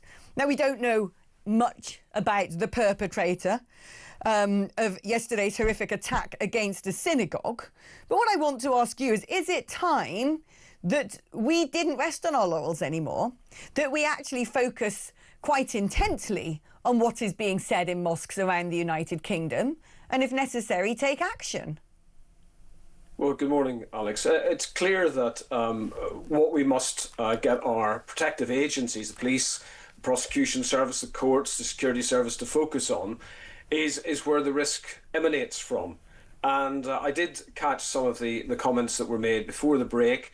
They are disgusting, they are outrageous, they are deeply anti-Semitic. In many ways, some of the dialogue that we heard translated from some of the preachers there really mirrors what ISIS were saying only a few days ago, which is a direct invitation to their adherents in the UK and in Europe and so on to take up arms specifically to target Jews and Christians and to use all available tactics to kill them, to shoot, to stab and to ram. And of course what we saw yesterday in graphic detail was the outworking of those instructions. So you're absolutely right that we have to focus from a national security point of view on where the threat is coming from and not try to somehow obfuscate the source of that by some of these emollient statements saying we're under threat from everybody's under threat from all sorts of different angles. The predominant national security threat from terrorism in this country comes from Islamist extremists. I mean, the data does not lie. The majority of terrorists in prison are Islamists. The majority of business that the security service do to stop plots, for example, are Islamist plots. And the body count, and very sadly, does not lie either. I'm not suggesting for a moment that far-right extremism does not exist. It does exist, but in terms of its potency, in terms of its ability to inflict fear and damage on the community, it is absolutely dwarfed by Islamist extremism. We must be absolutely clear about that, or we can't actually do anything to solve the problem. I mean, I actually think a lot of far-right activism is a direct response to the Islamist threat. You get rid of one and you'll probably snuff out the other. So why is it? This is what I'm failing to understand here. When I look at those pro-Palestine marches and some of the things being shouted, I can see that if I was a terrorist who wanted to infiltrate the West, I would gleefully use social media to recruit people along to these marches. This is how I would radicalise people. My belief, and I don't think it is a belief, I think it's a statement of fact, is that Hamas was using October the 7th as a call to arms against Israel and against the West. They were using it as a propaganda exercise with this particular intent in mind, and it's being very successful. No wonder the leader of Hamas has decided not to agree to any sort of ceasefire because everything's going according to plan. He must see what went on in the UK yesterday and think now is not the time to stop this war. It's proving to be very useful, no matter the body count, because they don't care about a body count. And what I don't understand is this government, and frankly speaking, most of the previous government, seem to appease Islamic extremism. We've still got a Batley school teacher in hiding because of threats against his life. You've got a man, the deputy leader of the Green Party, who has made the most disgusting anti-Semitic comments. He's voiced opinions akin to outright terrorism, who's the deputy leader of a political party in this country holding their conference. He's going to bob up on stage any moment with a microphone, no doubt.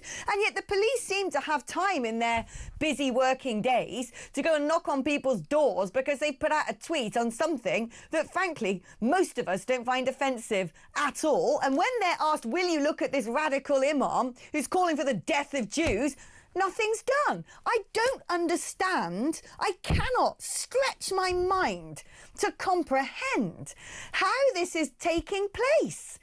I mean, are people just ignorant? Are people stupid? Are they brainwashed? Or is there some sort of underbelly within our establishment who actually wants us to be dominated by Islamic terrorism? Can you make that make sense to me, Ian, as someone who has advised the Home Office? Well, I mean, one of the things I did say when I looked into the phenomenon of Islamist extremism in prisons, probation and youth justice 10 years ago for the then Justice Secretary, Michael Gove, was that I had discovered what I called institutional timidity that went across organisations who were very, very reluctant to deal with the phenomenon of Islamist extremism in prisons that was radicalising others to violence because they feared being accused of racism. Now, we can't have a debate like that, but can I just take a step back and look at this from a wider lens? You know, we have a dilemma in this country, and that is, how do we allow legitimate protest and free expression to take place and at the same time demonstrate that we are absolutely opposed to hateful and toxic ideologies? I think a lot of people, a lot of ordinary people that are looking at the environment where atrocities like yesterday occurred would say, actually, we've got this balance wrong.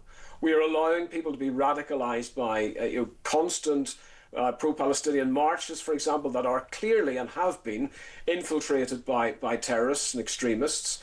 We're losing the information war that you made some mention of because there's very clever comms coming from inside the country and outside the country that have been relentlessly demonising the state of Israel and conflating perfectly legitimate criticism of the Netanyahu government with all Jews everywhere being responsible for that government's actions and making them targets. And I'm afraid to say this is what's happening. We don't know yet about the trajectory of this awful creature who was neutralised by police yesterday that led from hateful, rage-filled thoughts to action.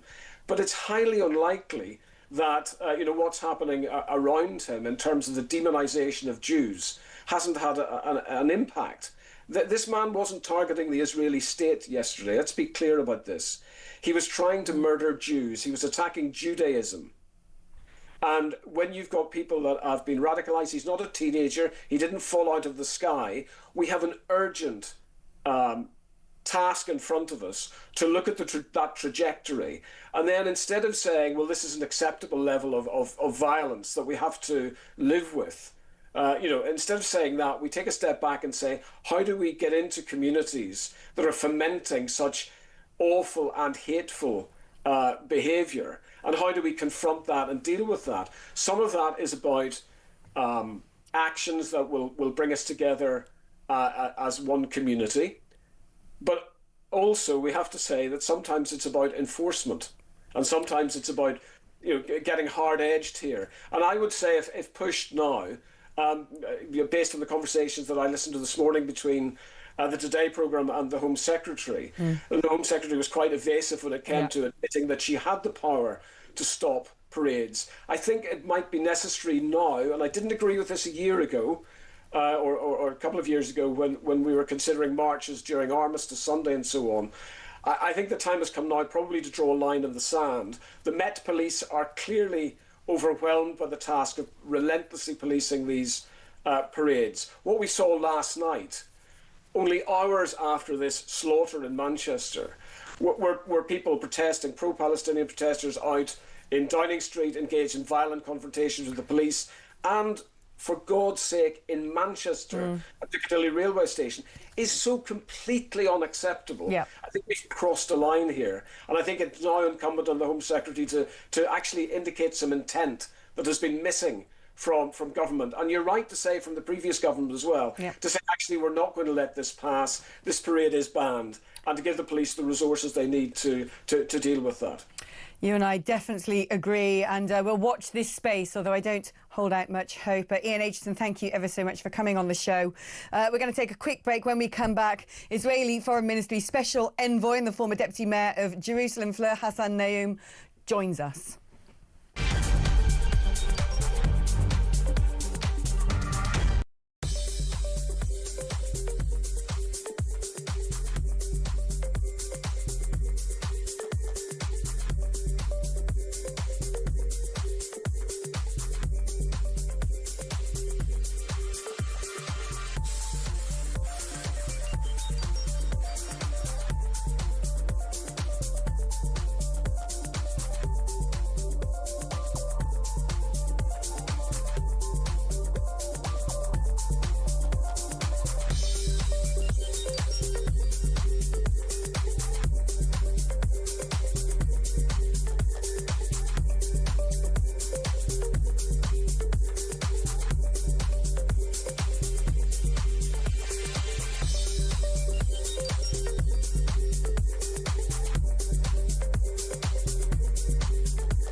4 further people remain in hospital, having suffered a variety of serious injuries, and their treatment is ongoing, and our thoughts are with them and their families.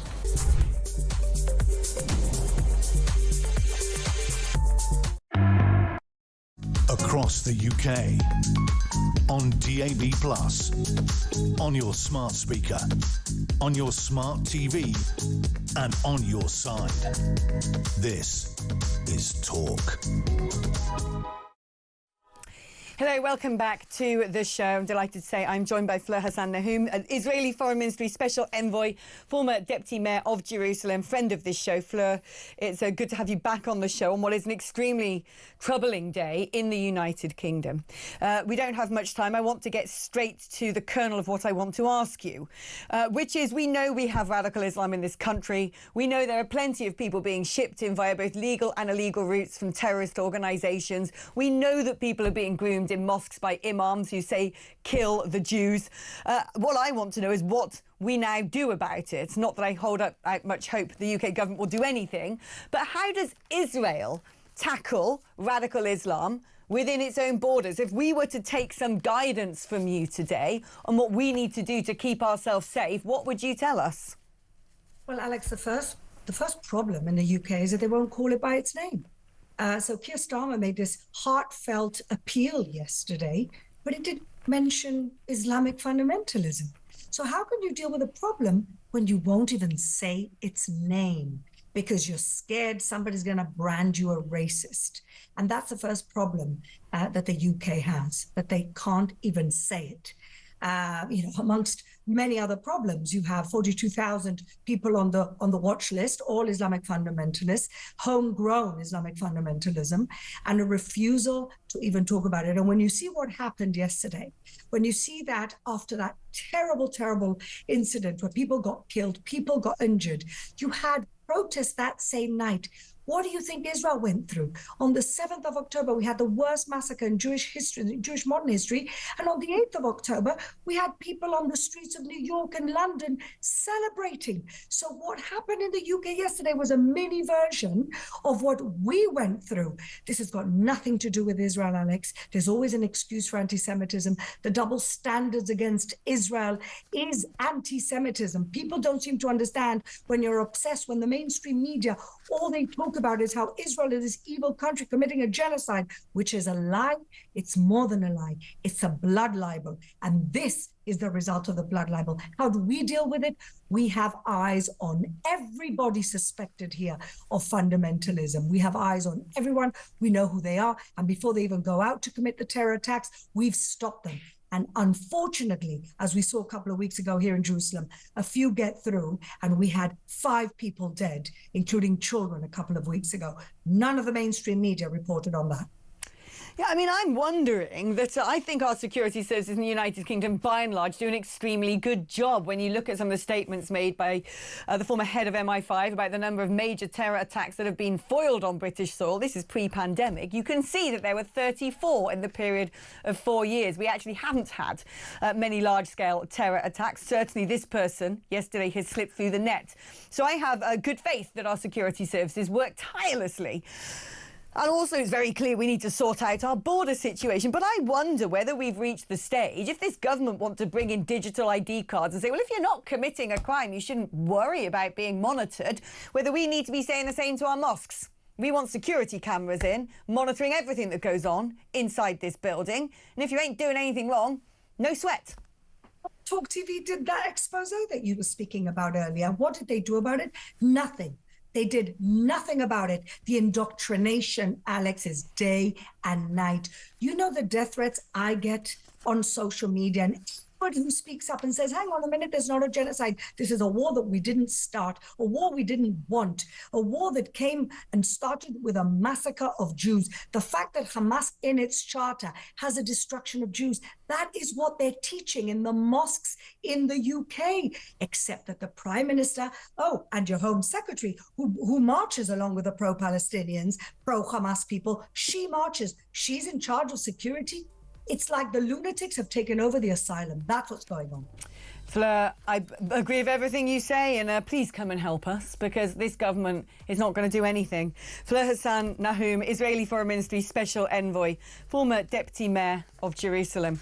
After the break, we're going to be catching up with Kevin O'Sullivan, my wonderful former co-presenter, to be able to rant through everything that's taken place. So I'm going to try and take the opportunity as well to do your messages. So I haven't read any out today. It's been a packed show as more details of what took place yesterday emerge, and there is so much to talk about. Thankfully, we still have one more hour together in which to do that. So do stay tuned. I'm going to take a short break, give myself a cup of tea, hopefully, and I'll see you on the other side.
Across the UK, on DAB+, on your smart speaker, on your smart TV, and on your side.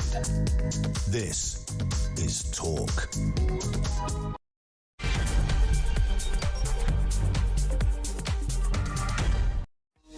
All right, hello and welcome back. It's been a very busy show today as we try and come to terms with not only what has happened yesterday in Manchester, an appalling attack on the synagogue, Heaton Park in Manchester, as we learn the details of the victims.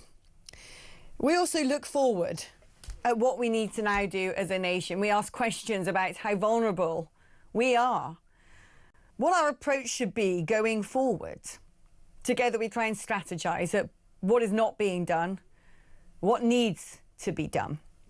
Because they ain't doing it in Whitehall. They ain't doing it in 10 Downing Street. They ain't doing it in the police forces, are they?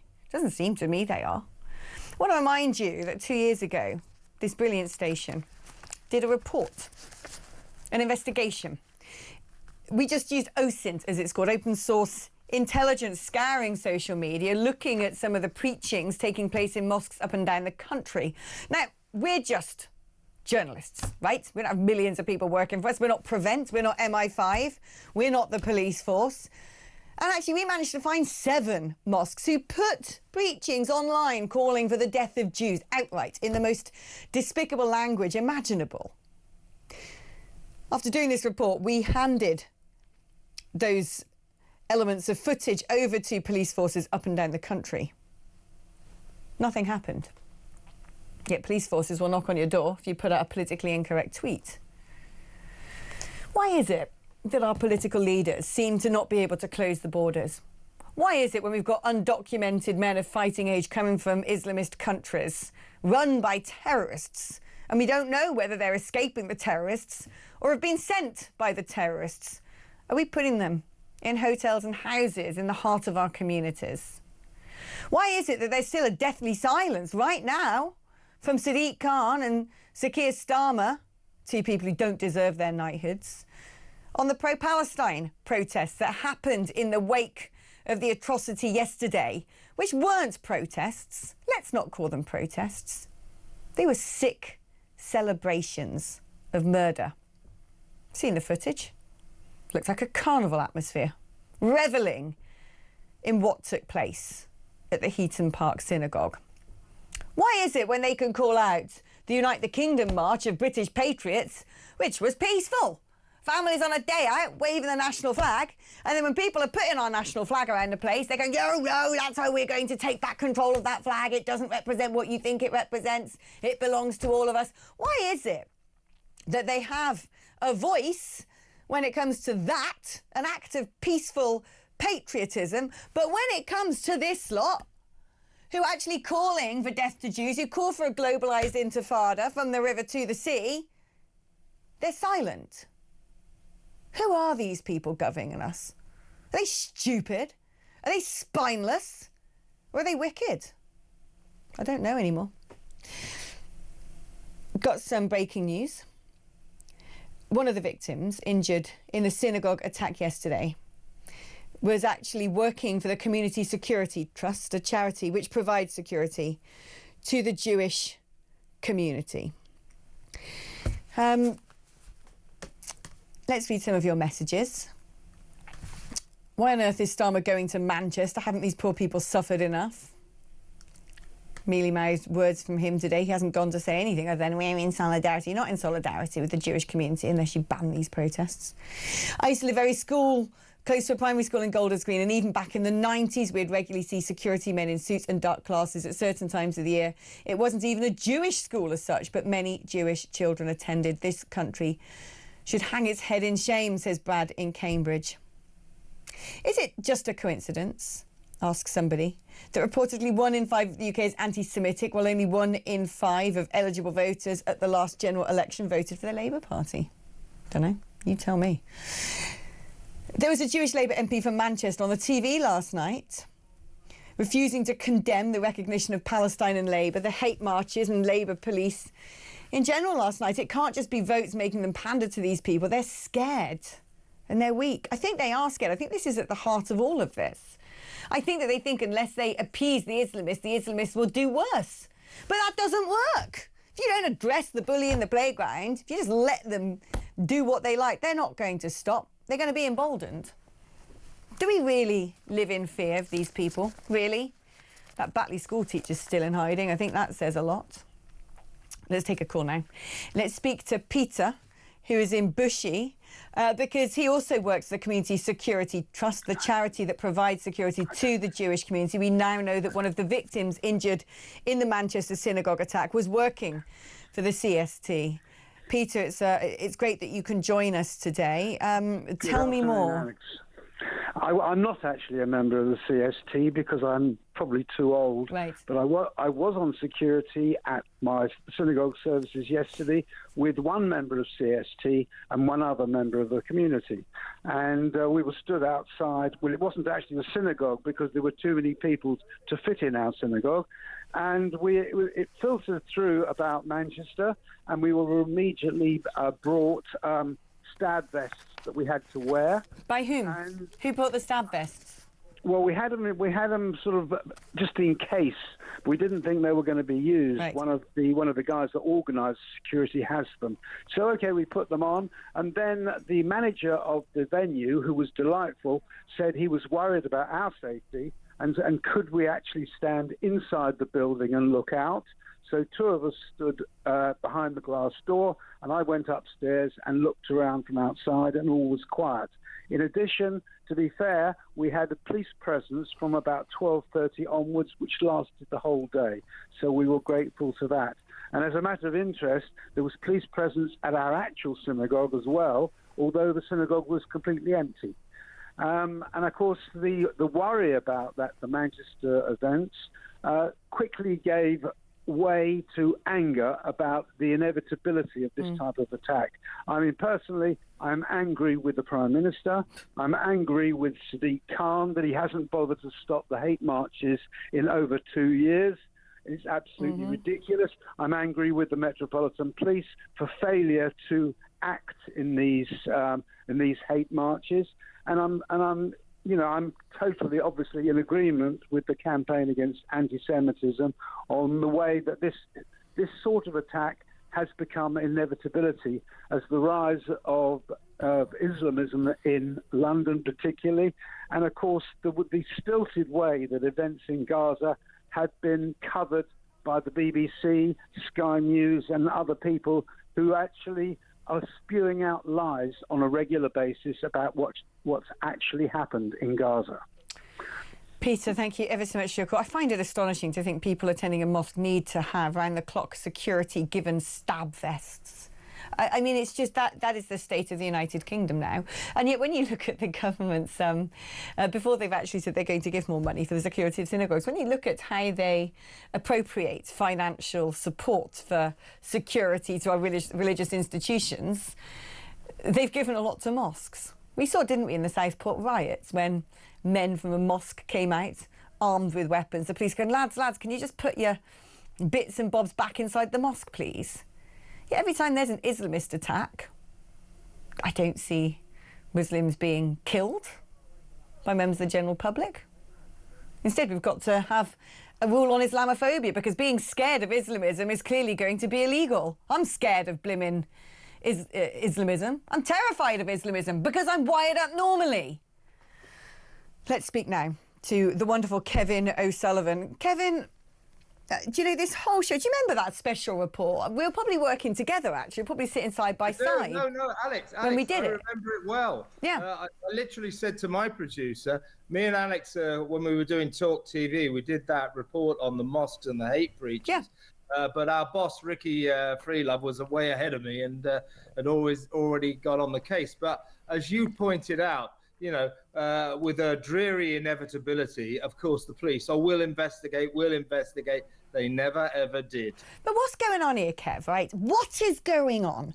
Because, like, it's so obvious to any human being with even a brain cell that if you're bringing in loads of people from countries where there's lots of Islamic terrorism, and you don't know who they are, you're going to be getting terrorists, right? When you have footage of radical preachers in mosques, and this has been going on a long time in the UK, we've had Abu Hamza, we've had a lot of them, right? This isn't new to British eyes and ears that we have radical Islamist preachers in the country, and not much is being done about it. That we've got these pro-Palestine marches where they're shouting "globalise the intifada," which is a call to arms, and the counter-extremism czar says, well, they could be using that to recruit people. We can see so clearly what is going on in this country. We know they want to kill the Jews. We know they want to kill the Christians. We know, frankly, they want to kill anyone they can get their hands on. We've got people who've worked with the CIA saying that they're planning mass casualty events around whole of the West. Why does this government do nothing? Because they can. Do they want us dead? Are they on the side of the Why are they doing nothing? Well, the government's got big questions to ask. I mean, I don't think anyone is paying enough attention to the main question and it is this. Keir Starmer, why did you recognise Palestine? Yeah. And do you realise that by so doing, you rewarded terrorism, you rewarded Hamas, and you emboldened the baffling explosion of anti-Semitism that has unfolded in this country since October the 7th, 2 years ago? And what do we see? What is going on in this country? So you get the worst massacre of Jews, 1,200 people, women, babies, children, murdered, raped, kids put in ovens on October the 7th.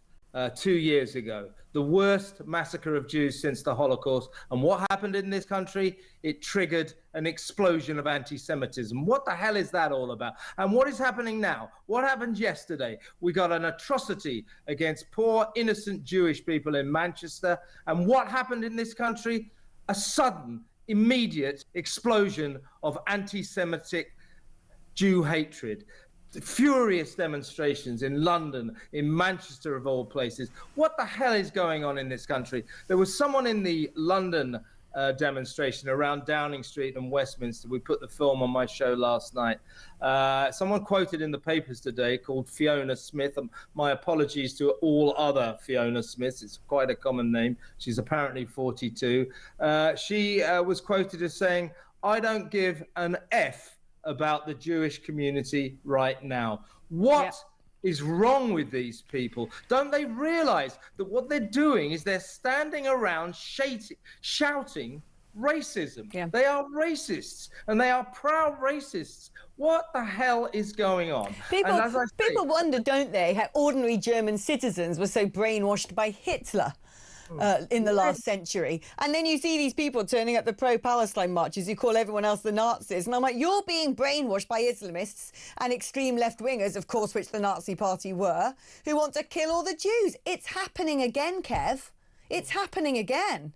Well, listen, last night, and I want to preface this. So Lord John Mann is the government's anti-Semitism czar. And he is a good man. I remember, he's a Labour man, and I remember when Jeremy Corbyn was presiding over the blatantly anti-Semitic Labour Party, he stood up against him, and he once had a furious row with him on the TV. So I do believe John Mann is a good man, but he is a Labour politician. I asked him last night in a live interview, I said, do you think that Keir Starmer was right to recognise Palestine? I asked him time and time again. He obfuscated. He said, I don't think that question is relevant right now. He would not answer. And that is the anti-Semitism spokesman for the government. Now, if Labour are not going to confront this, why did you recognise Palestine? And do you realise you rewarded terrorism? Hamas, immediately that Keir Starmer, that arrant fool, recognised Palestine, said, great, thrilling, this is thrilling, we have now won. They've got to address this. They've got to confront this. But they're not going to. They're not going to, Kev. You know, I know, they are not going to. They don't want to. For whatever weird, perverse, sick reason, these people are either so afraid of Islamism that they will wipe the bottoms of the terrorists, or they agree with the terrorists. I don't know which one it is. But what you can't do is negotiate with a terrorist. And if these idiots in power think that appeasing them is going to lead to a good outcome, they've got another thing coming. And what's more, the people on the receiving end of whatever violence lies in store in this country, and mark my words, violence is coming. Of course it's coming. What happened yesterday is not going to be a one-off, and for the next 20, 30 years, we're all going to be singing Kumbaya and living in peace in fully integrated communities. I mean, that's just for the birds, thinking that's going to happen. So...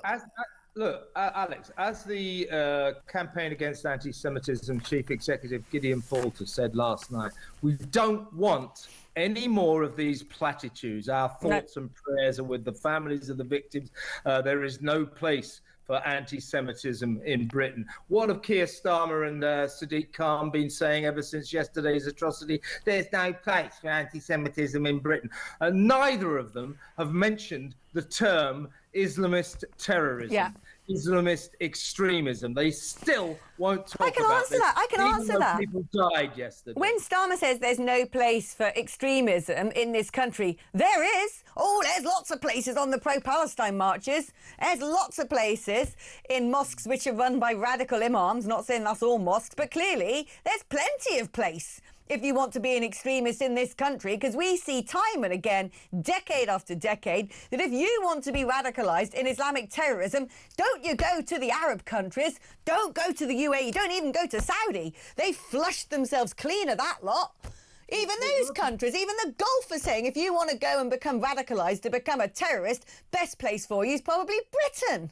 Well, look at what you're playing now. Look at what we're looking at. This was last night's demonstrations in London. Incredibly, there was a similar pro-Palestine demonstration in Manchester, of all places, last night, and all over the country. These people are deranged extremists. They are deranged racists, and they believe they're making it perfectly clear that that horrible old aphorism, the only good Jew is a dead Jew. These are the people that are proliferating amongst them. They'll do it again this weekend. Now, I am actually, despite all of this, against banning demonstrations. But what I am calling for is the police start to police these demonstrations properly. And the moment they hear someone shout jihad or from the river to the sea, they are under arrest. If they start arresting people, these demonstrations will end.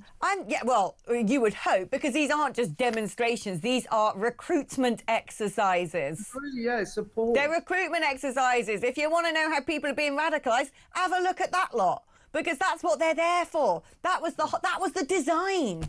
That's what this is supposed to be all about. So I'm all for blimmin' banning them at this stage, because you can't just go, well, I like a bit of freedom of speech. This is what they're using to radicalise people. I mean, I do understand your point. There's just something inside me. You know me. I'm a libertarian, and I just don't like the idea of banning protests. But I do. I said last night, Isabel Oakeshott said the same to me as you. And I said, well, look, I'm basically instinctively against banning demonstrations. But if they did ban these pro-Palestine deranged explosions of racism on the streets of Britain, I wouldn't lose that much sleep about it. Put it that way. Kev, listen, I've got to come off air in 40 minutes, and you've got the rest of the day to plan your show. I can ask you to do one thing. It's the Green Party conference, right, at the moment. Their deputy leader, Mothin Ali, you want to have a look at some of the stuff he said. It is absolutely crazy. It is crazy. This man should probably be having his collar felt by the police, but he's going to take to the stage with a microphone and say solidarity to the Jewish community and all of that. This is the guy who put a Facebook profile up with him and Bob Villan. This is a guy who basically called the October the 7th attacks, you know, European settler extremists, celebrated it. This is a guy who called the rabbi of Leeds an animal, forced the family of that rabbi into hiding. And he's the deputy leader of the Green Party, and it's their conference going on right now. If you can pick up on that one and have some eyes onto that geezer, I think the country needs to know, because he's getting away with it. I'll definitely have a look at this, Alex, but I'm going to leave you with one thought.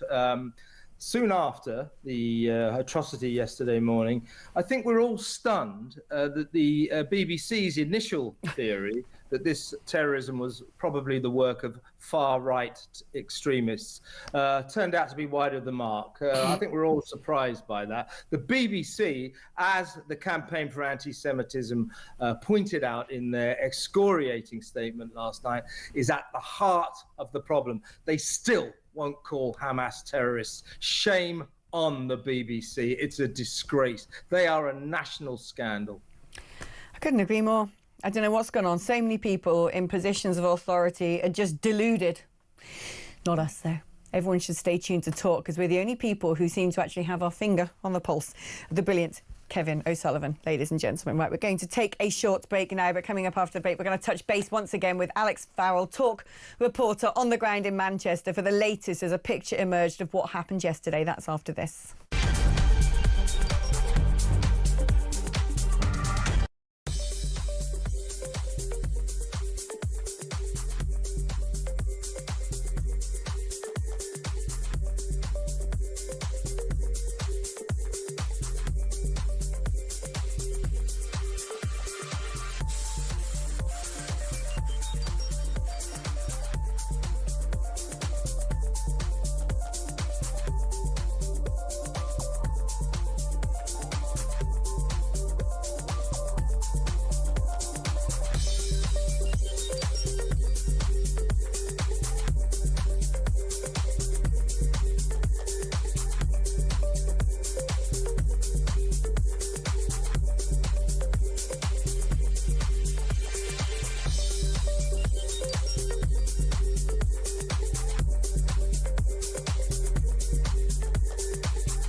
raping Jewish women.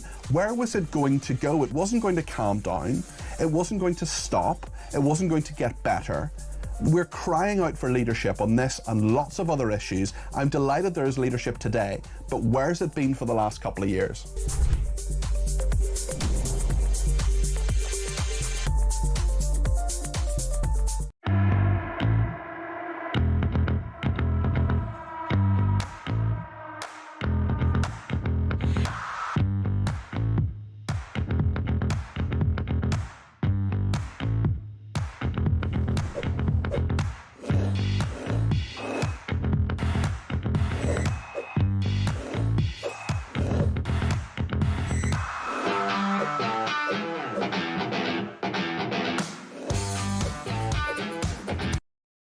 Across the UK, on DAB+, on your smart speaker, on your smart TV, and on your side.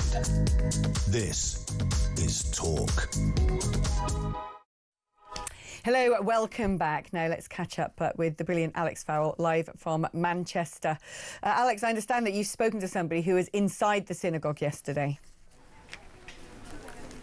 Yes, Alex, I've just spoken to a man called Stephen. He didn't want to be on camera, but he told me that he arrived here at the synagogue yesterday around 9 o'clock in the morning. Don't forget, it was Yom Kippur yesterday when Jews all over the area here in Manchester were converging on synagogues like this here at Heaton Park. But he was telling me that people come in dribs and drabs. It's a day of atonement. You're not meant to use mobile phones, eat or drink. So as he arrived at 9 o'clock, he said he was one of the first. And on the way into the synagogue that's just over my left shoulder here, he said he did spot a Muslim man that he found was unusual because he was talking to security guards, and the description of the man matches the description of the attacker that we now know. He went inside the synagogue at 9, started his prayers, and then around 9:30 he heard a commotion outside, shouting, and everybody shouted, close the doors, block the doors. Around 30 or 40 people were in that synagogue with Stephen as the attack was happening outside. Then they heard gunshots. Now, of course, at this point they had no idea whether these were police gunshots or other gunshots. They closed the doors. He says he described seeing a man come in covered in blood. We believe that was a man who was unfortunately fatally stabbed, and there was another man lying on the floor who was hit by a bullet that must have come through the door. We've now learned from Greater Manchester Police that 2 people were shot yesterday as part of their process of trying to stop this attacker. One person who was shot unfortunately died, another person currently recovering in hospital, with 2 others as well in hospital at the moment. Stephen then said that they were barricaded in, and a few minutes went by. The attacker was banging on the door. Must have been a very scary experience for everyone inside the synagogue. The attacker was banging on the door and eventually was shot dead by the police. Then Stephen said the police came in, took them out to a safe location a few miles away. He just described the police as being terrific in their job, says they were very helpful, put everyone at ease. And when I asked him how did it feel in that moment, he described almost like being in the set of a Hollywood blockbuster. He had no idea what was going on. Everyone was very calm around him, despite bullets flying through the doors by all accounts. People didn't really know how to react. Of course, the police were offering them help and food and drink, which he says, of course, they couldn't take because they were fasting as part of Yom Kippur. So that was just one account from Stephen, who didn't want to be on camera, who told us obviously how upset he is on behalf of the community, but how shocked and just stunned he was to be part of such a horrific terrorist attack here in Manchester. Brilliant reporting there. Well done for getting that information from someone who was inside the synagogue. That is Alex Phillips there, talk reporter doing sterling work over in Manchester. I just want to cycle back to playing you, if you've only just tuned in, an exclusive report that Talk did 2 years ago. I remembered this report. It was looking into what is called OSINT, open source intelligence, i.e. things just posted online that anyone has access to, of things that are being said in mosques up and down the country. Now, we're not teams of people. We have quite a skinny workforce, really. But we managed to find 7 examples of mosques around the country quite easily, where radical preachers were calling for the deaths of Jews. And we handed that to the police. Nothing still. has been done. Let's remind ourselves of that report from 2 years ago. Allahu Akbar. A sermon at the Redbridge Islamic Centre in Ilford. The speaker prays with his congregation in Arabic to curse the Jews and the children of Israel. talkTV had the recording translated twice independently. It's voiced by an actor. O Allah, curse the Jews and the children of Israel. O Allah, curse the infidels and the polytheists. O Allah, break their words, shake their feet, disperse and tear apart their unity, and ruin their houses and destroy their homes. And from London to Liverpool. If the 2 billion just marched on Israel, it's all over. They spat in the direction of Israel, 2 billion, it's all over. To Birmingham. The stones will speak and say, "Oh Muslim, behind me there is a Yahudi, come and kill him." Preachers at mosques across Britain have been filmed calling for victory for Hamas. Oh God, heal our hearts regarding the usurping Jews and in every enemy of you and the Muslims. Oh God, limit their number, kill them indiscriminately, and do not leave any of them alive. Oh God, our Lord, disperse them, weaken their strength, shake the ground beneath their feet, and freeze the blood in their veins. Make them captive to the Muslims. And stoking hatred against Jews and Israel with alarming anti-Semitic rhetoric. O Revenger, revenge from the oppressive aggressor occupying Zionists. O Allah, shake the earth beneath them. O Allah, limit their number, kill them indiscriminately, and do not leave any of them alive. Rhetoric that in some cases is as violent as that of Abu Hamza, the known hate preacher who delivered sermons at Finsbury Park Mosque before it was shut down and who was deported from the UK. In Greenwich, this speaker ended his prayers with calls for Allah to grant victory over the enemy. The Met said while it understands the footage raised concern in Greenwich, no offences had been committed there. Jewish groups, though, say that police aren't doing enough and are calling for prosecutions in some cases, warning that some of these sermons could lead not only to hate crime, but extremism and even terror. There is no difference between the rhetoric in the Hamas Charter and the rhetoric that is on display in these videos. They are utterly hateful, they are violent, and they are a threat to both Jews and non-Jews in this country.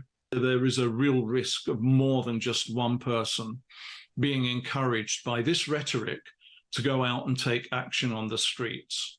And we've seen how bad that can be in the past. talkTV has confirmed that police are assessing video evidence from 4 of the 7 mosques we've highlighted. The Charities Commission is also examining some of the footage, as the majority are also linked to registered charities, meaning they receive taxpayers' money. In a statement, they said, "We are aware of a significant number of serious concerns, which largely concern allegations of anti-Semitic or hate speech. We're assessing them, and if there has been any wrongdoing, we'll take action." talkTV reached out to all of the mosques and figures featured in this report. Redbridge Islamic Centre declined to comment directly to us, but previously said it launched an immediate investigation and decided that the imam will not be allowed to address worshippers again until it's concluded. No other mosques responded. Chilling stuff. Well, that was 2 years ago, and responsible broadcasters like us handed that footage to police forces around the country. They did nothing. We're going to take a short break. After that, we're going to be speaking to Robert Courts-Casey, former Solicitor General. So don't go anywhere. I'll see you after this.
across the UK, on DAB+, on your smart speaker, on your smart TV, and on your side.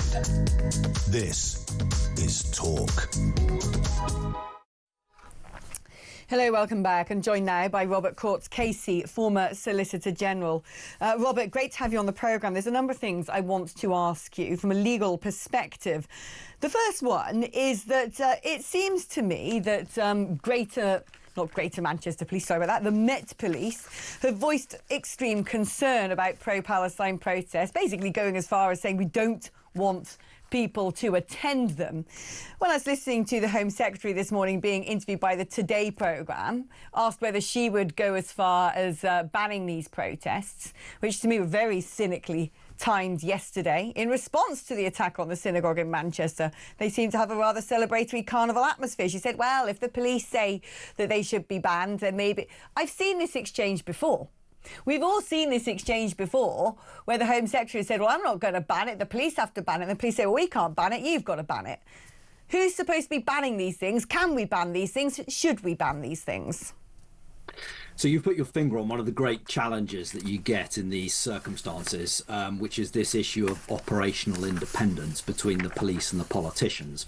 And whilst on the one hand, of course, you can't have a politician saying that a person should be arrested, you clearly have to have a directional policy that is being set by politicians. And that's always a matter of judgment. Now, what we have here on what, in my view, is one of the darkest days in modern British history, where we've seen an utterly appalling attack that has come after years of protests that have been openly anti-Semitic and where action hasn't been taken. In my view, we are now at the stage where we need to see action, not words. It's all very well for politicians to say they stand with the Jewish community, a Jewish community that will be feeling appallingly lonely, appallingly abused, appallingly threatened after this terrible incident yesterday. They're going to expect to see real action being taken by the authorities, and that means that both the police and the politicians have to stand together to really take action to stamp this sort of behaviour out. I would argue that the pro-Palestine marches are contextually rather contemporaneous compared to something else that has been going on for much longer, which is the presence of radical preachers in mosques around the United Kingdom. I don't know if you got to see the exclusive report that we did 2 years ago when we handed that evidence to the police. No action was taken. I've also been speaking on this show about the fact that the deputy leader of the Green Party, it's their conference at the moment, has come out and said some of the most appalling things you could hear against the Jewish community. There's a rabbi and his family still in hiding because this man provoked attacks on him. And I don't understand why more is not being done. I have utmost faith in our security services. My understanding is that our security services are pretty brilliant and foil continuously multiple mass casualty events in this country, that were it not for the brilliance of our security services, we would be riddled with terror attacks on a regular basis. What I want to ask you is whether there is any device, legal device, where we can turn around and say to mosques, look, we're concerned about what you may be preaching, who you might be grooming, what you might be incentivising and encouraging. If you're not doing anything wrong, you've got nothing to worry about. But from now on, we want eyes on. Yes, there's a whole range of offences that are on the statute book that can be used in these circumstances. They're all fact-specific, of course, but yes, there are lots of circumstances where you have to have the evidence, but clearly there's lots of evidence that's been assembled under many circumstances. I mean, we can see from the protests and the really concerning thing about this is how this anti-Semitism has become mainstream, has become, an everyday matter, where we see these marches on the streets of London where people are saying, from the river to the sea, which means wipe the state of Israel from the map, which means kill Jews. That is an obvious, straightforward, common sense interpretation of those words. And you don't have to look very far into the history to understand why that is. So when things like that are being said, yes, there's a lot of things on the statute book that can be used. But you're right as well, just to pay tribute to the security services, because we see when someone sadly, tragically gets through, you're absolutely right, hundreds of these plots are being foiled all the time and we never hear about them. You're right to pay tribute to them. But what I'm trying to understand with all of these things, if I could summarise all of the risks currently faced by the UK, whether it is these sort of radicalising marches, which I think are recruitment and grooming exercises, quite deliberately connected as well to terrorist organisations, whether I look at people being shipped into this country illegally from other nations which have a huge, rich seam of terrorism, either running through them or actually running their regimes, when I look at the radical preachers which exist around the United Kingdom, and I wonder to myself, why is nothing being done about all of these things? Why have we still got these pro-Palestine marches when the counter-extremism czar has said they're being used as an exercise by terrorists to recruit and radicalise? Why we've not done anything to stop the flow of people from, frankly, hostile nations into the United Kingdom. Instead, we're putting them in hotels and houses at the hearts of our community. And why we still have radical preachers enabling the sort of brainwashing and grooming of their communities to go out and perpetrate attacks. Constantly, it seems to me, well, you know, the people who are in power, this government and the previous government, have their hands tied because of the sort of Gordian knot of legislation, because of laws, because of the ECHR, because of human rights, because of something or the other. And I'm beginning to think that that's just not true. And as you are the former Solicitor General, I really want to get to the heart of this, because my big question today is, is the establishment, for want of a better phrase, weak-willed? Do they willfully seem to side with extremism and terrorism, or are they in a legal bind? Yep, so you've put your finger on one of the great issues of our time, which is where power lies. And in many cases, and this isn't just true in this context, but it's across the whole, all sorts of areas of government policy. Same thing, conversation we have on net zero, for example, is the way in which power has been deliberately moved, and it started under Blair, but has been allowed to continue since, from those who are elected and who answer to constituents in the ballot box to those who aren't. Now, in some cases, that's quangos, but in some cases, that is supranational organisations. And of course, you know, whilst we all believe in the rule of law, it's critical that there is democratic consent and control over the rule of law, which is what Parliament does. Now, as far as international conventions are concerned, of course, there is no Parliament which is elected, which has the legitimacy to change those laws. They then get interpreted by the courts. So that is one of the biggest issues of our times. It's the one that this government, well, any government now, has got to grapple. You know, this government or one in the future has to deal with. Because unless you're able to do that, and politicians who are democratically elected are able to answer to their constituents, then you won't see change on all of the things you've mentioned, which really matter to people.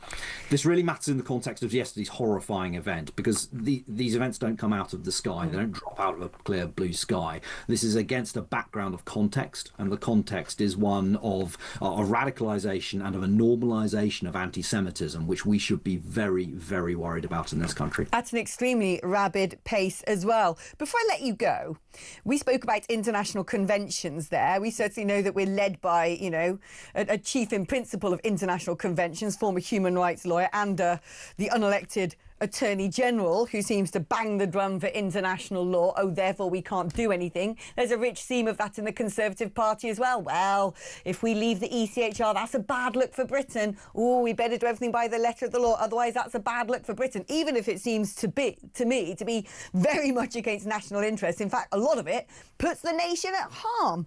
What I want to understand is, if we were, I mean, first of all, we should be able to withdraw from these conventions fairly quickly and easily, one imagines. But if we were to break so-called international law, what happens? Do we go to some sort of international law court and throw it into a jail? I mean, what happens if we were to say to the ECHR, now we're not listening? Because we did that when it came to votes for prisoners.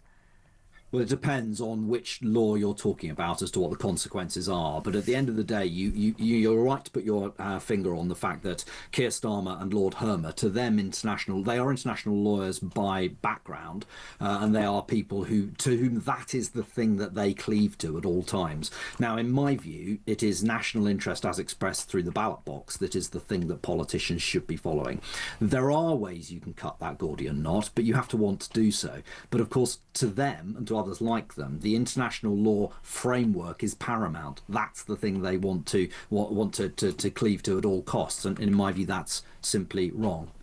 But other members, other signatories of the ECHR have just decided we're going to disapply a particular aspect. We're not going to listen to that ruling. Yeah, so what happens if you do that? You can do that. I mean, you can get taken to the dispute mechanism, so you get taken to the international court. In a lot of those things, sometimes there are fines involved. A lot of it is about international reputation. And so I'll just take back to, if I may, to the point that we raised a moment ago, which is I don't think we should live in a world in which we simply say the law doesn't matter, therefore we won't apply with it. You've got to change the law. And the law in many cases is simply out of date. Refugee Convention is a classic example of that. It was created just after the war in circumstances where mass movement all over the globe at a cheap, relatively speaking, cheap cost simply wasn't possible.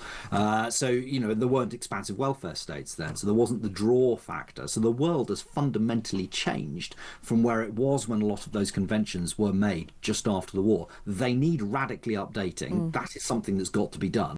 If they can't be updated, then it may be that we just simply have to leave if they won't work, because ultimately the British people's views, as expressed through the ballot box, are what is paramount. Well, it seems to me political change is going to come, although let's see what happens. We're still far away from a general election. So my final question is, if it's a case of we've got to change the nature or the application or interpretation of that law or ditch it, how hard is that and how long is that going to take? Could it be done? If we had the right people in power, could this be done quite quickly and effectively? Yeah, so again, it depends on which treaty you're talking about, which thing. But if you're talking about the ECHR as an example, that takes about a year. So a bit like with Brexit, so a bit like with leaving the European Union, there's a procedure that's laid down in the treaty. You have to give notice, and then there's a period, a transitional period, and then you leave it. But as with all these things, you know, in theory, you can do whatever it is you like. It's the consequences, and you have to look at what those consequences are. So there are consequences that we as a country just need to look to for things like international investment. What does it mean for our attitude to NATO, our commitments there? For example, that's critically important. So there are consequences to any course of action, but can things be changed? Yes. And do they need changing? Yes.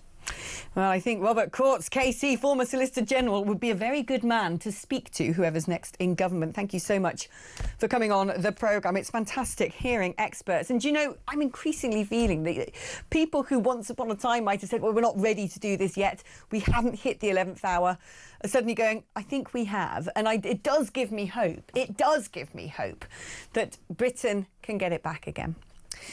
OK, we're going to take a short break now, but don't go anywhere. Back after this.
Prime Minister. I feel a lot of Muslims will make this about themselves. They will start, and I get it, right? They're going to want to protect themselves.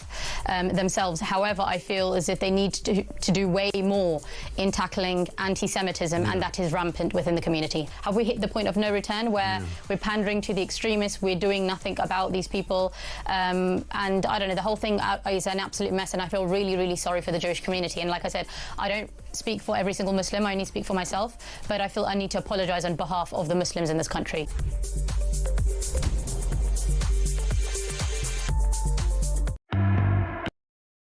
Across the UK, on DAB+, on your smart speaker, on your smart TV, and on your side.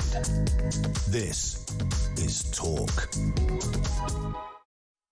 Hello, welcome back. I'm pleased to say I'm joined in the studio by Research Director at the Centre for Migration Control, great friend of the show, Robert Bates. Great to have you in the studio, Robert.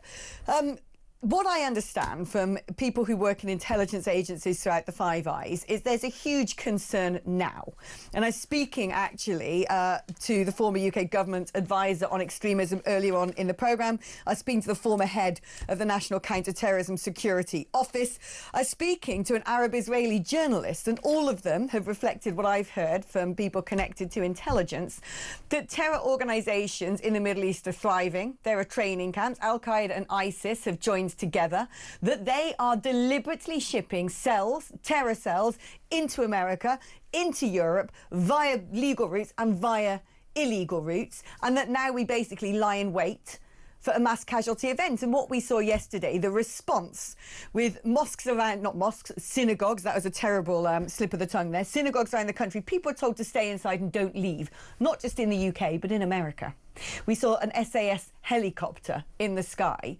We had an instant Cobra meeting. I think we've got the measure of this now, and I think that we are now lying in wait for a huge terror attack, and that those people have come over, in part, on small boats. It does feel that way, and if you were in the Middle East wanting to do the West harm, then you would look at the migration crisis and see it as a golden opportunity. And of course, we have seen Iranian terrorists previously coming across the channel, people that have been identified as sort of working on behalf of the Iranian regime. So it is a huge gaping hole in our defences here. And more broadly, when it comes to the sort of mass migration experiment that we've seen over the last 20 years, nowhere near enough has been done to actually ensure the assimilation of individuals that are coming from backgrounds in the Middle East, coming from backgrounds where they have vastly different attitudes and views, and in many cases are still maintaining that contact with their country of origin in the first place. And I think we really need to recognise that we're in a situation now where the sheer scale of people coming in on entry visas and then also being given citizenship through naturalisation has really reached a point where there are many people living in this country who might on paper have British citizenship but maintain an ideology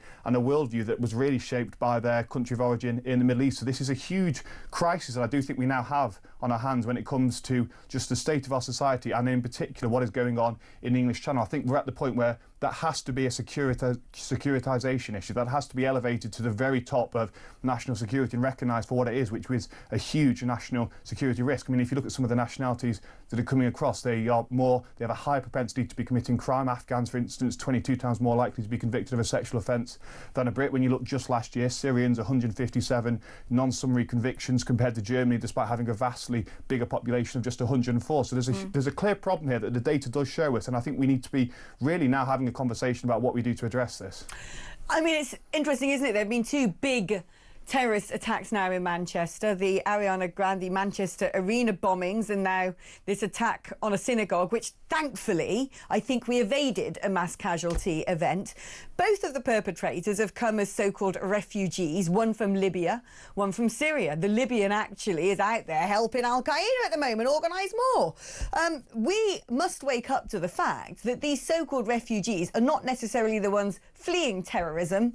They are the terrorists. Well, they're the ones, in many cases as well, with the availability and with the resources to actually get to the UK, which does suggest in some instances, of course not all instances, and probably a minority of the instances, but there is still some level of support by those cells, by those groups that are operating in the Middle East. When it comes to what we've seen with our asylum and refugee policy since the early 2000s, really, is we've seen huge inflows of individuals and very little done to actually assimilate them in any way, shape or form. There was a recent study done by the Home Office which discussed the Syrian refugees that arrived during the teens, and you really see actually when it comes to economic participation, when it comes to engagement in civic life, they basically are in a silo. They don't really cooperate within Britain. They are a sort of separate community that exists in British territory but does not participate in British life in any real way, shape or form. So this is something where I think we've been far too willing to hand refugee status, which of course then allows benefits, it allows settled status, and it allows them to indefinitely stay in the UK. We've been far too willing toward that, and I think we really need to get to the point where we recognise that many of those, a large majority of those claiming asylum now are not here with genuine concerns and genuine claims. They're actually here either as economic migrants or in some instances to cause a lot of harm to this country. I think it's worth pointing out as well that terrorists are rather patient. They don't turn up in Britain and go, right, better get on with attacking someone straight away. That what we know from some of these huge sort of set-piece events organised by Al-Qaeda is they're years and years in the making. And it scares me that people are being taken out of hotels and put in HMOs, because I think that means that we have even less eyes on. Robert Bates, thank you ever so much. Ian Collins, welcome to the studio. We've had a very busy show. Lots emerging now on what happened yesterday. What I'm actually seeing is we're speaking to people like the former head of national counter-terrorism, we're speaking to the former Solicitor General. Those people who once had positions of great authority advising the previous government on how to handle some of the issues we're facing today, a lot of them have realised we're in the 11th hour.